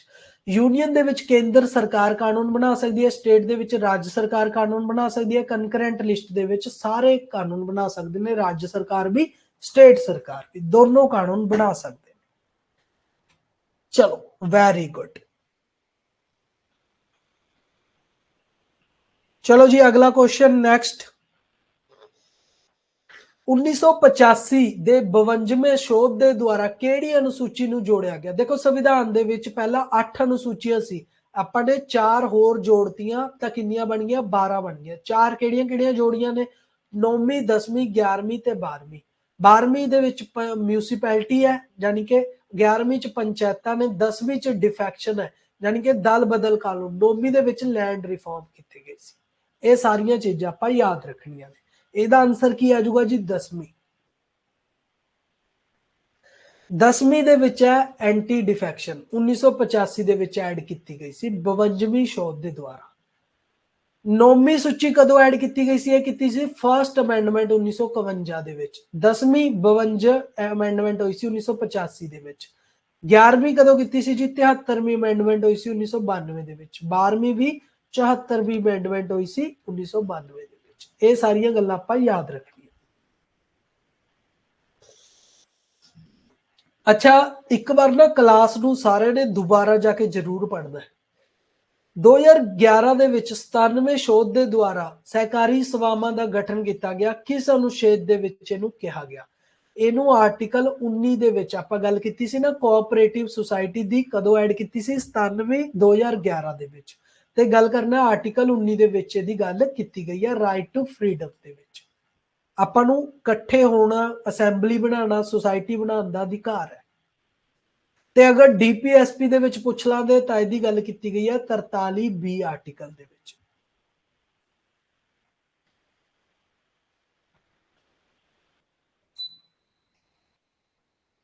ਚਲੋ, ਆਈ ਹੋਪ ਤੁਹਾਨੂੰ ਇਹ ਸਾਰੀਆਂ ਗੱਲਾਂ ਸਮਝ ਆ ਰਹੀਆਂ ਹੋਣਗੀਆਂ। ਅੱਛਾ ਜੀ, ਭਾਰਤੀ ਸੰਵਿਧਾਨ ਨੂੰ ਵਕੀਲਾਂ ਦਾ ਫਿਰਦੌਸ ਯਾਨੀ ਕਿ ਲਾਇਰਸ ਪੈਰਾਡਾਈਜ਼ ਕਿਸ ਦੇ ਦੁਆਰਾ ਕਿਹਾ ਗਿਆ? ਮੈਂ ਤੁਹਾਨੂੰ ਦੱਸਿਆ ਵੀ ਸੀ ਕਿਸ ਦੇ ਦੁਆਰਾ ਭਾਰਤ ਨੂੰ ਵਕੀਲਾਂ ਦਾ ਸਰਦੋਸ਼ ਕਿਹਾ ਗਿਆ ਸੀ। ਇਹ ਆਨਸਰ 2 ਕੁਐਸਚਨ ਲਾਸਟ ਵਾਲੇ ਮੈਂ ਤੁਹਾਡੇ ਤੇ ਛੱਡ ਕੇ ਜਾਣਾ, ਤੁਸੀਂ ਲਾਸਟ 2 ਕੁਐਸਚਨਾਂ ਦੇ ਆਨਸਰ ਖੁਦ ਦਿਓਗੇ। ਤੇ ਦੂਸਰੀ ਗੱਲ ਹੈ ਜੀ, ਕਿਸ ਅਨੁਸੂਚੀ ਵਿੱਚ ਕੇਂਦਰ ਅਤੇ ਰਾਜ ਸਰਕਾਰ ਦੀ ਸ਼ਕਤੀਆਂ ਦੀ ਵੰਡ ਦਾ ਜ਼ਿਕਰ ਕੀਤਾ ਗਿਆ? ਇਹ ਵੀ ਸੂਚੀ ਤੁਸੀਂ ਦੱਸਣਾ। मैंने लास्ट ਤੇ ਪੀਡੀਐਫ ਦੇ ਵਿੱਚ ਆਨਸਰ ਪਾਤੇ, ਸਾਰੇ ਆਨਸਰ ਤੁਹਾਨੂੰ ਲਾਸਟ ਤੇ ਮਿਲ ਜਾਣਗੇ ਪੀਡੀਐਫ ਦੇ ਵਿੱਚ। ਇਹ ਆਨਸਰ ਤੁਸੀਂ ਕਰਨੇ ਨੇ, ਠੀਕ ਹੈ। ਤੇ ਸਾਰਿਆਂ ਦਾ ਅੱਜ ਦੀ ਕਲਾਸ ਦੇ ਲਈ ਬਹੁਤ ਬਹੁਤ ਥੈਂਕ ਯੂ। ਤੇ ਸਾਰਿਆਂ ਨੇ ਇਸੇ ਤਰੀਕੇ ਨਾਲ ਸਾਰਿਆਂ ਨੇ ਡੇਲੀ ਕਲਾਸ ਲਗਾਣੀ ਹੈ, ਠੀਕ ਹੈ। ਕੱਲ ਨੂੰ ਆਪਾਂ ਨਵਾਂ ਟੌਪਿਕ ਸਟਾਰਟ ਕਰਾਂਗੇ ਬਹੁਤ ਹੀ ਉਤਸ਼ਾਹ ਦੇ ਨਾਲ। ਸਾਰਿਆਂ ਨੇ ਸਾਥ ਦੇਣਾ, ਰੈਗੂਲਰ ਕਲਾਸ ਲਗਾਣੀ। ਓਕੇ, ਚਲੋ, ਆਲ ਦਾ ਬੈਸਟ ਅੱਜ ਦੇ ਲਈ। Thank you so much.